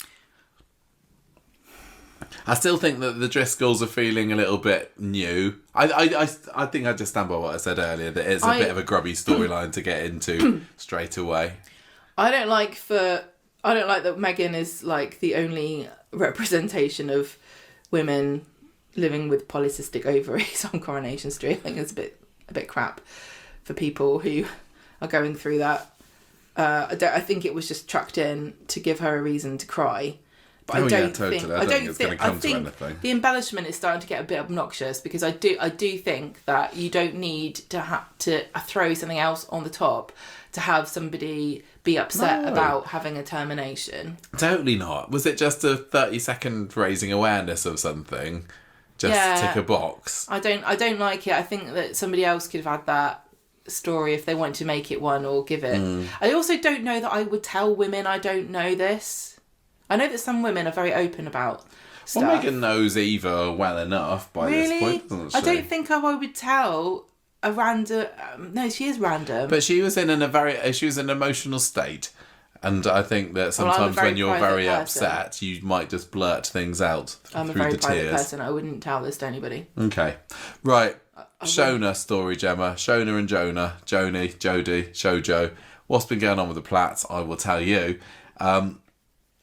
We learn that Shona's still in the hospital at the beginning of the week, isn't she? And she's telling David a bit about Jodie, who was apparently a half-sibling. And I think it's through the dad. I don't know whether they said, did they? I think they said something that made me think it was the father. I can't remember. Because I think that Jodie or Shona says, what about your mum? Or something like that. Oh, okay, I missed that. So basically we find out that they did live together and clearly got after 2 together at some point. And then Shona left home and didn't come back. I don't know if they were actually raised together their whole lives. No, I'm not really sure, but anyway, I'm sure it'll come out or not if it's important. Shona is still telling Jodie that she really can't do us right now, and says, look, honestly, just give me a number, I will phone you when I'm ready. Because this is what she said last week, wasn't it? And I was wondering whether Jodie would be away from the programme for a bit, but apparently they're all in on her. I think we're going to get an awful lot of appearances for this Jodie this year. I got a feeling she might be top 10 or 20 material. Anyway, she puts her number into David's phone and then says, oh, isn't it fate that we're together? It's like the universe wanted us to meet up again. We were in the crash too. What are the chances of that? And then Jodie goes outside, which David finds her at, and she's having a bit of a moment on the hospital bench when she turns on her phone and she's being deluged by voice message. So she's also, like Megan, got a bit of a mystery caller, and it's still, I think we're still none the wiser at the moment about who this is, aren't we? It's like is it somebody related to Graham who was transporting her, or somebody else? I don't know. Maybe someone related to these kids that she's got in the picture of the locket, sorry. Deborah's not interested. Anyway, David finds her and takes pity on her and says, oh, look, you look like you're in a bit of a bad way. She starts having a panic attack or something, so he takes her in. I thought she was getting an allergic reaction to a sandwich. I did. No, it's not. She says, I'm gonna go and check into the local homeless shelter tonight, and David's like, no, don't worry about it. We've got a spare room at our house. They're probably just talking about Audrey's annex. They're going to make her sleep out in the shed or something. But no, there's Max's room upstairs you can stay in. You can stay here if you like. And he takes her home. And I genuinely thought that David was going to come back the next day and the house would have been raided. But they didn't want to go down that route. I mean, Jodie's clearly got secrets, hasn't she? So we clearly don't know everything about her. But do you think that on the whole she's going to end up being a trustworthy person, or is she going to cause chaos? Is she going to be a wrong un? Is she going to, be cast away back again, or is she going to be welcomed into the heart of the Platts and just be the new Platt Ramsey person in the future? Can I say I was given whiplash by this story, because the way that Shona reacted to Jodie the first time she saw her, it felt very obvious that there was some kind of really bad blood between the two of them. Something terrible had happened. Jodie had done something, or Shona had done something, betrayed her, or something awful, or like Jodie felt that way. And then the following week, Shona's like, "Oh no, I just felt guilty because I left them. I left her there." Like, I don't buy that. Your reaction was so weird, and not at all. It didn't make sense. I thought it was either just done to be sensational during the week, which I don't agree with. A bit cliffhangery, yeah. Or there's more to it, but she's lying to David, which makes no sense because she's not very good at lying, as the character of Shona isn't. Yeah. I think it's obvious that Jodie is up to something. She's going to cause trouble. I don't know. I think she's going to end up trying to seduce either David or Nick or both. It wouldn't surprise me. She reminds me a bit, and again, it always just feels like the ITV3 classic Corrie stories. There's something there running in parallel to what's going on here. But we've just had Violet's sister Lauren turn up, and I don't know how much you remember about Lauren. I really liked her. Did you? Yeah, I did. But she was a bit of a scally, wasn't she? And Kylie, sometimes they'll have these sisters be swanned in out of the blue and just generally not be very nice. And I don't know, Lauren, I wouldn't say that she stood the test of time whatsoever. And I don't know, it's still early days. Shona and Julia Goulding just ooze charm. And I had not quite getting that from Jodie yet, and that's no kind of slight on the actress. Maybe it took a long time for that to happen with Shona. I mean, for me, took her being shot in a box. For me to like it. I was always keener on Shona straight away, but I think that Jodie is still purposefully being a little bit subdued and a bit enigmatic, and she's not supposed to be beautifully, charmingly likable. You're supposed to be a little bit wary of her. I don't know. I know, but it feels, to me, it feels a bit like Corrie have gone, look, I'm sick and tired of you saying that all of our urchins that turn out to have a heart of gold but are scallies to begin with are blonde. Yeah. We can do a brunette one. We're not just one-trick ponies. Are we going to have, when is Jodie going to go and live with Roy for a little bit? Probably. To go through the... Yeah, through the what's it? It's the whitewashing. Yeah. What's it called when you do that with money? Money laundering. Yeah. Emotional money laundering. It's the initiation ceremony, isn't it? Anyway, David goes back to the hospital and Shona's there getting ready. She's getting home already, so he has to break the news to her that Jodie is crashing at their place at the moment, which she's not too pleased about. But why? Well, because she's just been involved in a horrible car crash and had a baby, and I think she probably doesn't. I know, but a sister that she hasn't spoken to for nearly a decade. But then the way she acts with her is so weird. I think I could probably explain. She's close to her, and she takes to her immediately, and they act like sisters. So why? I think it could be explained away that you feel guilty about not being there for her for all this time.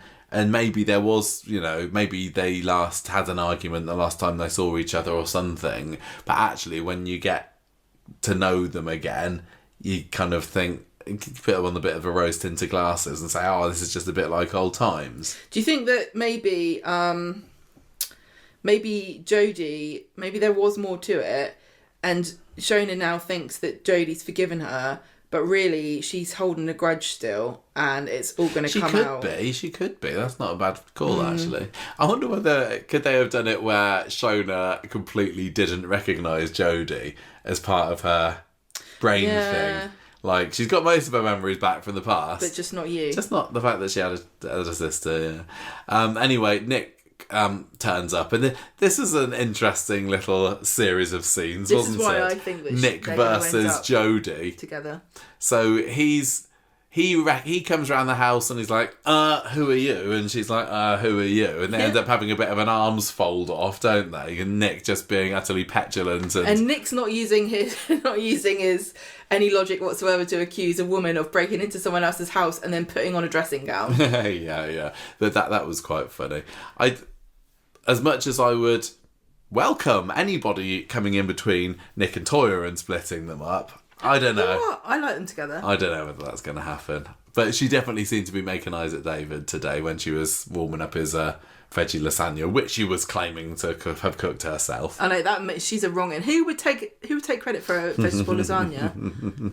Nick is such a I can't remember. How would you describe that behaviour from Nick? Cooking a vegetable lasagna? No, just the way he is towards Jodie. Beta male. What's that? What? That's just me being Andrew Tate about it. A man cooking a vegetable lasagna. No, the fact that he's there. Did his balls fall off? But why is he getting into petulant, childish? Because he's going to shag her. No, he's not. Well, he didn't know that at the moment, does he? It's immediate magnetism. Blame his brain injury. Yeah, exactly. So anyway, they get home and they probably introduced to Nick, and Jodie has got bruises on her arms, hasn't she? Shona notices, and this is clearly the bruises from when she was tied up in the back of Graham's van. So Shona's like, what's going on here then? Look, Weatherfield... Well, no, they went to Hotton, didn't they? Hotton General. Yeah. Hotton General needs to be investigated for safeguarding failures, because that not only did they not notice Debbie had bruises in the wrong place, but they also obviously haven't investigated Jodie. Yeah, you're right, actually. Like, are you tied up in the back of a car? I can see you've got bruises on your wrist, but you say it's fine, so I'm just going to leave it. Maybe Jodie just says it's just from that elastic band that I have that I sometimes flick there to... conversion therapy. Okay, all right. Yeah, don't We've heard that story before. We're not doing another one of those stories, so we'll just discharge you. Jodie is quizzed about these bruises later from Shona, and David's in the room to hear it too. It's all very open, and Jodie kind of blames a bloke. She doesn't really go into it too much, does she? But she paints a picture that she was in a bad relationship, tried to get away from it, and that's when she got caught up in this accident. Oh, what the chances of that? But it was fate, us coming together, sis. I mean, it's clearly a lie, but Shona. She says I can't report it because his best mate's a copper. Yeah. I'm sorry, but if my estranged sister turned up with bruises that look like restraints on her wrist, I wouldn't let it lie. No. It's not like I've got a bruise because we had a fight. No. It's I've been restrained with some kind of device. And David, rather than being worried about Jodie, is more concerned that they're going to have some bloke banging at their door sometime. I know, and imagine if he's brought his recycling with him and he just puts it in their bin. Shona says, well, when I walked out on the family all the years ago, I promised I'd be back, and then I didn't, and I just don't want to talk about it. I don't want to get put the cat among the pigeons here. This is when she explains why she was reluctant to speak to Jodie in the first place. Yes. And why is she called Jodie and we've got a Janie? I don't know, we've said but that it's very already. difficult. Very confusing. Jodie puts a SIM card in the bin later. Very theatrically. Doesn't she?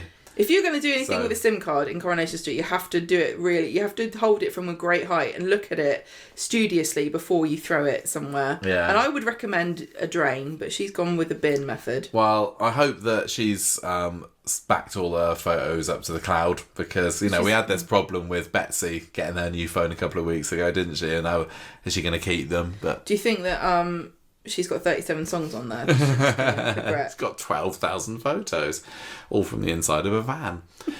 Thursday, we only had a couple of scenes on Thursday. Jodie's got the Pop-Tarts in, which is a surefire way of getting in anyone's good books, as far as I'm concerned. Shoni's saying, I didn't know that they did them anymore.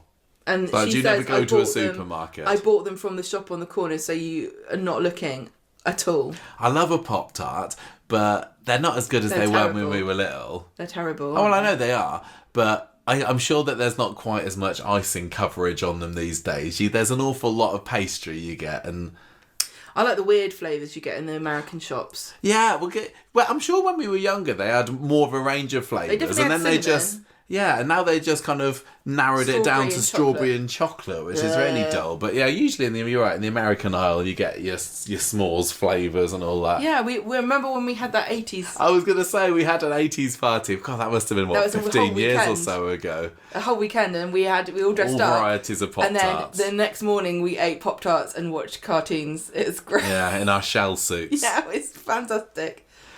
I remember when Pop-Tarts came out and the advertising worked on me, because I demanded that Mum get us Pop-Tarts, and we went through quite a phase of having Pop-Tarts. I gave up my Weetabix for a little while for those. Wow, your bowels must have been in chaos. They can they burn your mouth, don't they, if you put them in the toaster more than 10 seconds or something. Maybe Jodie's trying to kill her. Yeah, maybe. Anyway, they're going to go and see Harper. They do. She gets bleeding. Huh? Oh, that's later. That's later on. So they go to see Harper in the incubator, and Shona tells Jodie and us that this tumour's going to be removed in a few months when Harper is feeling a bit better. Well, they also talk about children. Yes, because I couldn't remember whether, and I suppose she must have done, Jodie knew about Clayton, but of course Clayton would have been around when they were both together before in a family. And Jodie says, oh yeah, well maybe I'd like kids one day. This is just like Debbie, isn't it? Just happening to mention, oh maybe kids are, I don't know, and it turns out you actually got some. Anyway, Jodie's looking shifty at the end of the episode, and then as we find out in the next episode, it's because she's got a little locket with some twins in, a little couple of siblings of her own, hasn't she? She's got a little Charlie and a little Lexi in there. Aww. What goes on? Oh, more baby bloody drama on Friday. Fridays was so miserable, and we get a bit of a Frankie flashback here, don't we? Because there's something wrong with Harper. Oh, she needs a blood transfusion. What's going to happen there? Oh my gosh, it was miserable. Children on Coronation Street are in mortal peril, aren't they? Yeah. I think that Dee Dee's taken the only healthy baby. Yeah, get it away from Weatherfield. She's the best mother of the year. Before there's obviously some kind of nuclear waste storage that's leaking somewhere. They don't have that in Singapore. All those inset days they'd had at the school because of a leaky gas pipe, but they didn't realise the leaky nuclear storage pipe. No, it's because the kids turn up for school and the teacher's like, no, you can't come in. There's a leaky gas pipe and there's like hazmat people and like government walking helicopters around like Chernobyl, hovering, and like all these military police marching up and down with machine guns. This story this week is like, I kind of felt like I wanted to like it more, but yeah, Jodie hasn't quite ingratiated herself enough to me yet. She's also not been clearly a villain enough for me to like her. Yeah, and again, they've kind of seemed to have thrown her into a bit of a dark story. She doesn't seem like fun yet. I hope that her and Shona can have a few fun sistery scenes, because although she's clearly a bit dodgy, the fact that she was tied up in someone's van is like, well, you've been a victim somewhere, so we're probably going to need to feel sorry for you at some point and, root for you. So give us a bit more of a reason to root for you at the moment. Everyone's a victim or a perpetrator in this show at the moment, aren't they? Oh, yeah, totally. Right, Gemma. Finally. I wonder what Harper's done. Don't trust her. We've been harpering on for quite a while at this stage, considering there was only 4 half-hour episodes. Gemma, we got to say goodbye to dear Becky Swain in this storyline, because last Friday's episode, it was like, oh, this is just the beginning of the next stage of Becky's evil plan to take down Lisa Swain. Nope, 1 episode later and she is gone. She's off. Amy Cudden posted on her Instagram on Monday saying, hey, hooray, that's me done in Coronation Street. And in fact, that was possibly a little bit of a spoiler there, because I was like, no, it wasn't really. Well, it wasn't a spoiler, because I could have... People didn't believe us when we said that she was gone. I could have watched which is weird. That episode and not realised that she was gone, so I suppose fair enough for putting it on there. I don't know what sometimes they need can to do. be told these things. I don't know what they can do about these. I don't know how they can get around being ambiguous. Would you like to have a quick rundown of exactly how that came to pass? Well, Carla and Lisa are in the house together for some reason. I don't know why. Well, Maybe Carla's just picking stuff up. Yeah, she's just hanging around, isn't she? It's funny that she's taken her stuff out, but everything's still in there. She's got a lot of stuff. I know, but it makes me think that Lisa picked all the decoration. She's like, I'm taking this fashion book. You don't understand fashion. And I don't understand policing, and that's why we're never going to be a couple again. Take my heron screen. Thank you very much. Yeah. What's this fire that was in this? Why is there a broken window? So, as she goes to leave the house, Lisa says, oh, I saw Becky the other day. She's going to drag me down with her. She's threatened me. And Carla says, well, she won't do that. And Lisa says, drama queen, if Lisa. she does, can you look after Betsy? And Carla says, yeah, all right then. And then Betsy's listening to this on the staircase. Carla goes to work and everyone's really happy to see her, but then she talks to Betsy about her mum, saying to her, Mum wants you to look after you, and she's very nice to her. And then Betsy's like, oh, I'm ill, I'm going home. Again, she's a terrible employee, Betsy. It's a good job that Carla likes her mum, isn't it? Yeah.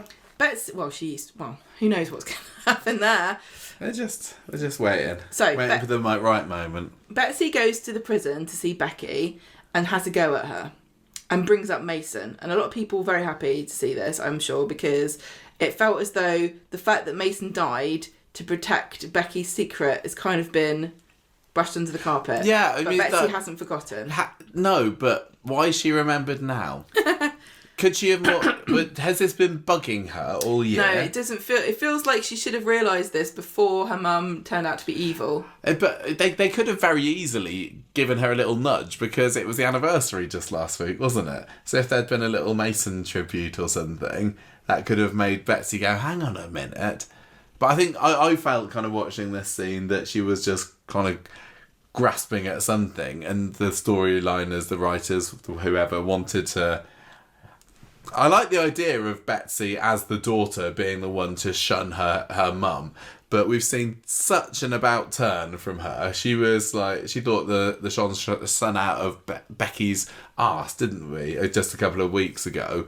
And now it's like, you always lie, I never want to see you again. I don't know, it just feels a little bit too speedy for me. Don't you think? I have no thoughts on it. it's neat for the story, because I don't think that we need to have Betsy kind of lingering resentment of Carla or anyone or Lisa for having a mum banged up. This story is being sped run into oblivion. Well, it's been going on long enough, I think. I know, but it feels like if you're going to have a story last for months, you've got to give it an ending that is... And answer some questions. Yeah, that kind of pays respects to the length of the story and how complicated you made it. You can't just go, well, this is what they've done. Look, it's over now. Stop talking about it, please. Yeah. So Betsy has a go at her and says, Mason died because of you, and I loved him, and he's dead. You kidnapped Carla. You're not my mum anymore. You're nothing to me. And Bexy. At least we're not going to get these confused. I know. I was just thinking again. that. Corey's like, oh yeah, Becky confused you. What about Jodie and Joni? How'd you like that? So Becky says, look, I was an idiot, but I didn't plan for this to happen. She tries to defend herself, but Betsy's not having it and says, I wish you died like Mason did. Then Lauren finds Betsy moping on the bench back at Corrie HQ, tells her about how she's probably ruined everything. Then we get this like sexy lady boss police I can't remember woman. what they called her, but she was credited with a name. She's just taken over Costello's office. She's like, there, listen, hasn't she? they haven't given me a personality, so I'm not going to be in it anymore, okay? I'm just here to wrap up the pieces and tell you not to worry about anything. But basically, she was... Yeah, I bet she's great at covering up evidence when she's doing her investigations. Yeah, like, that's inconvenient. I didn't see that. She's bent this cover, isn't she? Who is she? Is she... Oh, I didn't really... They didn't particularly want to explain who she was unless we missed it. Literally, she could have gone... There's somebody else that works there now. I've been brought in from police headquarters by the king. But, to be fair... To kick some arse. If the DI has been put in hospital... You'd kind of want to have a replacement one. But been there. She should have been there like weeks ago when he got mugged last year. Where's she been? It's like somebody in charge of the police have gone. I'm saying that maybe they shipped her in from another station to take over Jerome's. But she should have been there before now. Well, I don't know. And she's only just calling Lisa in. Lisa, what are you doing at work, love? You should be at home. You've just been in an accident.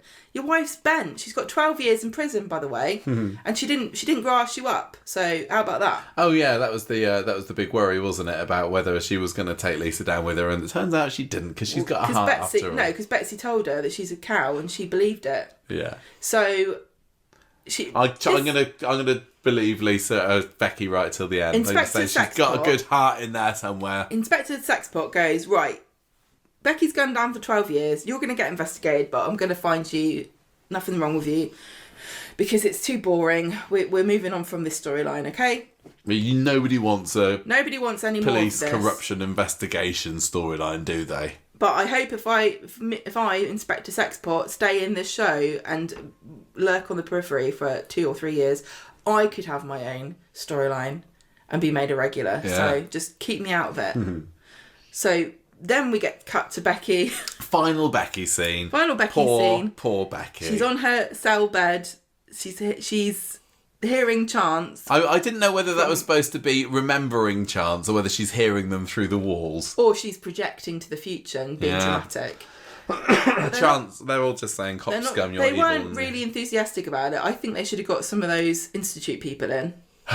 Yeah, Becky would. Maybe that's part of the initiation at Weatherfield Prison, or what was it, Norcross Prison? They give them a malware session. Yeah, she was having a malware session. They're like, filth, cop scum, or whatever. Stupid coat. Bad fashion. Becky's like, no one's going to know. I'm going to be undercover in here for once. Nobody's going to know my secret because we're all wearing the same clothes. Still got the same red tabard on. I don't care if they know I was a cop. Yeah, so we're kind of left with the impression that she's not going to have the best time in prison, aren't we? Do you feel like that was do you feel like... It just happened really quickly. I really wasn't ready to say goodbye to her because you know that I very much enjoyed watching Becky. I don't find this satisfactory at all. It's like she could have gone down in a blaze of glory in Corriedale, but yeah, why didn't they kill her off in Corriedale? And also, when people get gleeful about what so-called prison justice, I think it's a bit grim. Like, you know, all the, watch out, don't pick the soap up in the shower. You deserve it because you did something. I don't, you know, and you're in prison. She's going to have a hard time because she's a cop scum, but actually she was a bent copper, so she should be lauded for being corrupt. Yeah, I wasn't a proper cop, I was a really crap one. I wonder whether, I was part of a gang. I wonder whether any of Curtis's cronies are in that prison, because he might have had some lady cronies, mightn't he? I know, it's just really unsatisfactory. Is there anyone else? I can't remember if there's any other female characters that we know of that are in there at the moment. It just felt a bit like they weren't taking her seriously as a villain, because at the end of it, she was punished by crying on her bed. You know, well, no, she was published by her daughter abandoning her. That's a pretty big... Men villains get killed, or, you know, they go down and they don't care and they're like, rah, do it again, I've had a chance. But because she's a woman, it's like, oh, she's sad, look, she's crying. That's the worst thing that could happen to a lady. She's crying.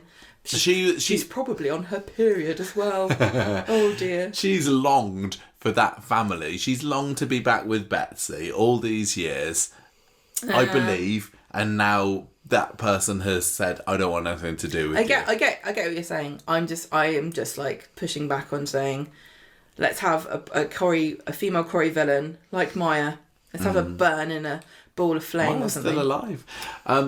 People have been saying... Maybe she's going to hook up with Maya in there. Because she should still be in prison, surely. No, what? About 20 years later, she only set a couple of shops on fire. She only tried to kill Sunita and she died eventually anyway. Do you think you should get away with it if the person you tried to kill just dies anyway? It's like, well, look, life had it out for him. It was obviously fate. You were obviously trying to carry out the universe's wishes the first time. People have been saying online that they are wondering whether Becky is going to get killed off, and so that Betsy and Lisa are going to feel guilty about wishing death upon her. No, I don't need that. Really don't need that. Although I did make that joke on the short the other day about the prison contact scheme or whatever that Roy's using to get in touch with the prisoner. Who was he talking to? I don't know. Still don't know. No clue. Not been brought up. It's not been forgotten. These things are not forgotten. They're just no. It's not. Is it? It's purposely obviously had a meaning. So they just don't want to do it. Loads of things happen. Some things do get forgotten, but you don't introduce something like this and say then forget it. Well, look, there are lots of reasons why things like that might happen, and I'm not saying this is not me saying this at all. But for example, an actor might get sick right as they're going to start a story, and they just go, "We're just going to not do that story." So I'm just saying that there are reasons that beyond they forgot about it. I do wonder though, is Roy going to hear about Becky's death if it happens via a prisoner, and that's why he's got it and he can tell Carla? Although I suppose Lisa would be told, wouldn't she? Because Lisa's still her wife. I know. That's the reason why Becky needs to get killed off, because this wedding that is clearly going to happen between Carla and Lisa cannot happen at the moment while Lisa is still alive. Not Lisa is still alive. Becky is still alive. Well, one or the other. And then, so... That's why she should have Unless Becky... I suppose they could very easily write it and say, Becky's decided to back down and she knows when she's beat, so she's decided to grant a divorce. That could happen. If she's going to remove her threats, she's going to not hold up the wedding. I don't know. I don't like the idea that because she's a woman, she's like, my daughter asked me specifically for something, so I'm just going to do it because actually, even though I was an evil villain for years and deceitful and murderous, I am still a mother after all. Come on. Don't be pussies. Kill her off. I want to know if... Not that I wanted her to die, but I do, you know. I want to know if any of the questions that are unanswered are actually going to get some sort of answer, like, who was she speaking to on the phone? Who made the website? What exactly was Costello's involvement in this? Is he bent? Was he bent? Is he not? He's still got that house, hasn't he, that was apparently made with and what does he know about Kit? And is Kit going to be pulled into this? Some of these are boring. Some of these are very boring. I don't care who made the website. It really, really, really isn't over yet. But I'm going to say... It is. If they didn't answer those questions, I wouldn't be too sad. Because I'm ready for it to be done, quite frankly. Just need to ask somebody at Corrie, I'm sure they know. No, this is the world that we live in, right? there aren't going to be answers, but they could still give us the answers in another format. It can't be the end we've seen of Costello, can it? Yes. No. Yes. He'll be back. Why? Back. I don't think he will. What? How? In what way? For what purpose? Why don't he just be loitering around having a bit of a lurk, won't he? Why? He's been uncovered as a corrupt officer, and his house was bought with blood money. They know this. They've said this. Do they? Yes. Oh, I don't know. He's not out of the woods. Oh, all right then. You're scrolling but all the way back, and there's an entire section here. Oh yeah, sorry, I forgot that wasn't the end of the episode. Lisa gets home and Betsy says, I went to go see Becky. I think I might have made things worse. And Lisa says, no, you didn't. It's all over. We'll never have to see her again. She's in prison for 12 years. We'll be judged by then. Carla comes in just to check on Betsy. Written out by that point. And Betsy says, we're having a takeaway. Why don't you stay with us and eat it? We're not going to have pineapple on pizza. Unless you're the one that liked it. I can't remember. Carla says, Lisa's not happy that I'm here. I'm going. Got work to do. So she leaves. The reunion's for another week. We're not in it for the rest of this week, so I don't want to commit for anything at the moment. Yeah, she's very frosty. She goes. Lisa is left with Betsy, saying they're going to be okay, and that's it. She kisses her on the head a few times. So they're okay. End of that. Becky's leaving them alone, but Carla and Lisa, as of now, are still not together. So that's it for this week's Street Talk. I thought, it was ups and downs. I think Thursdays was clearly the standout episode with Debbie's trial and the big reveal. There was a lot of other stuff that just didn't quite hit it for me. I was a bit ho-hum about, I think. I think if had Thursdays not happened, I probably would have scored lower, but I'm just going to go back to my usual score of 3.5 hairs on the out of 5. I made the cat look up. You, darling? I'm going to give this 3... Ooh, just 3. 3 cruel girl summers. What? Oh yeah, she was, wasn't she? Yeah. 3 not that great slaps out of 5. Character of like the to see week. you do it. Character of the week this week. Debbie. It's hard to argue against Debbie. It feels like she's the Todd, default, and she shouldn't be. Todd, Theo, Summer. Some Summers. Harriet's doing a good job.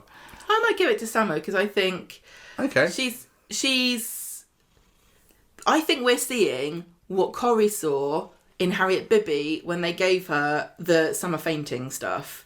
Like, she is fantastic at being just totally vulnerable and lost and sad and tragic, and you just want to give her a hug and make everything okay. And she's just really doing a fantastic job of mourning and just being confused and upset and like angry. She's really super convincing, and it's just a shame that it's taking Corrie this long to unlock the reason why we would feel empathy for Summer when she's having these emotions. And it's also really bad that like I didn't care at all when she was fainting all over the place. I'm sorry, Summer. I apologise. I'll give you character of the week to make up for it. It's really difficult for me because like Debbie was a bit silly pleading guilty this week, wasn't she? But she was still probably the character that I was most interested in what she was doing. What about Alia for brandishing a pregnancy disc? It's not mine. It's not mine. Oh my God, whose could this be? I quite enjoyed Daniel. Shona's always good for a laugh. Oh, what about David. Jodie? What about Nick? No. What about the vegetable lasagna? What about Toya? Vegetable lasagna. Toya Battersby, official Battersby. I'll tell you what. And Ben's always a good shout as well. Can I just quickly add something before we go? Yeah. I'll let you think a little bit more about your character. I can't believe that they've done this to us. We thought it was all over with Becky and we wouldn't have to worry about this anymore. Becky character of the week. But now she has passed the mantle of hideous coat wearer to Toya, because what the hell was that she was wearing? It's horrible. It was quilted with all those condolence cards in the lining. It's just stuffed with sad memories. I'd give up and give it to Debbie. It was bloody Debbie this week. Ich gebe das... I don't know how to say character in German. Mutti. This is für die Mutti. Die Mutter. Are you going to make a coherent sentence in German? Debbie ist gut. I could have told you that one. Yeah. All right. I can't believe you got first. Mostly for the French, I'm going to say. Say it in French then. Mon personnage de la semaine, c'est Deborah. I could have said that as well.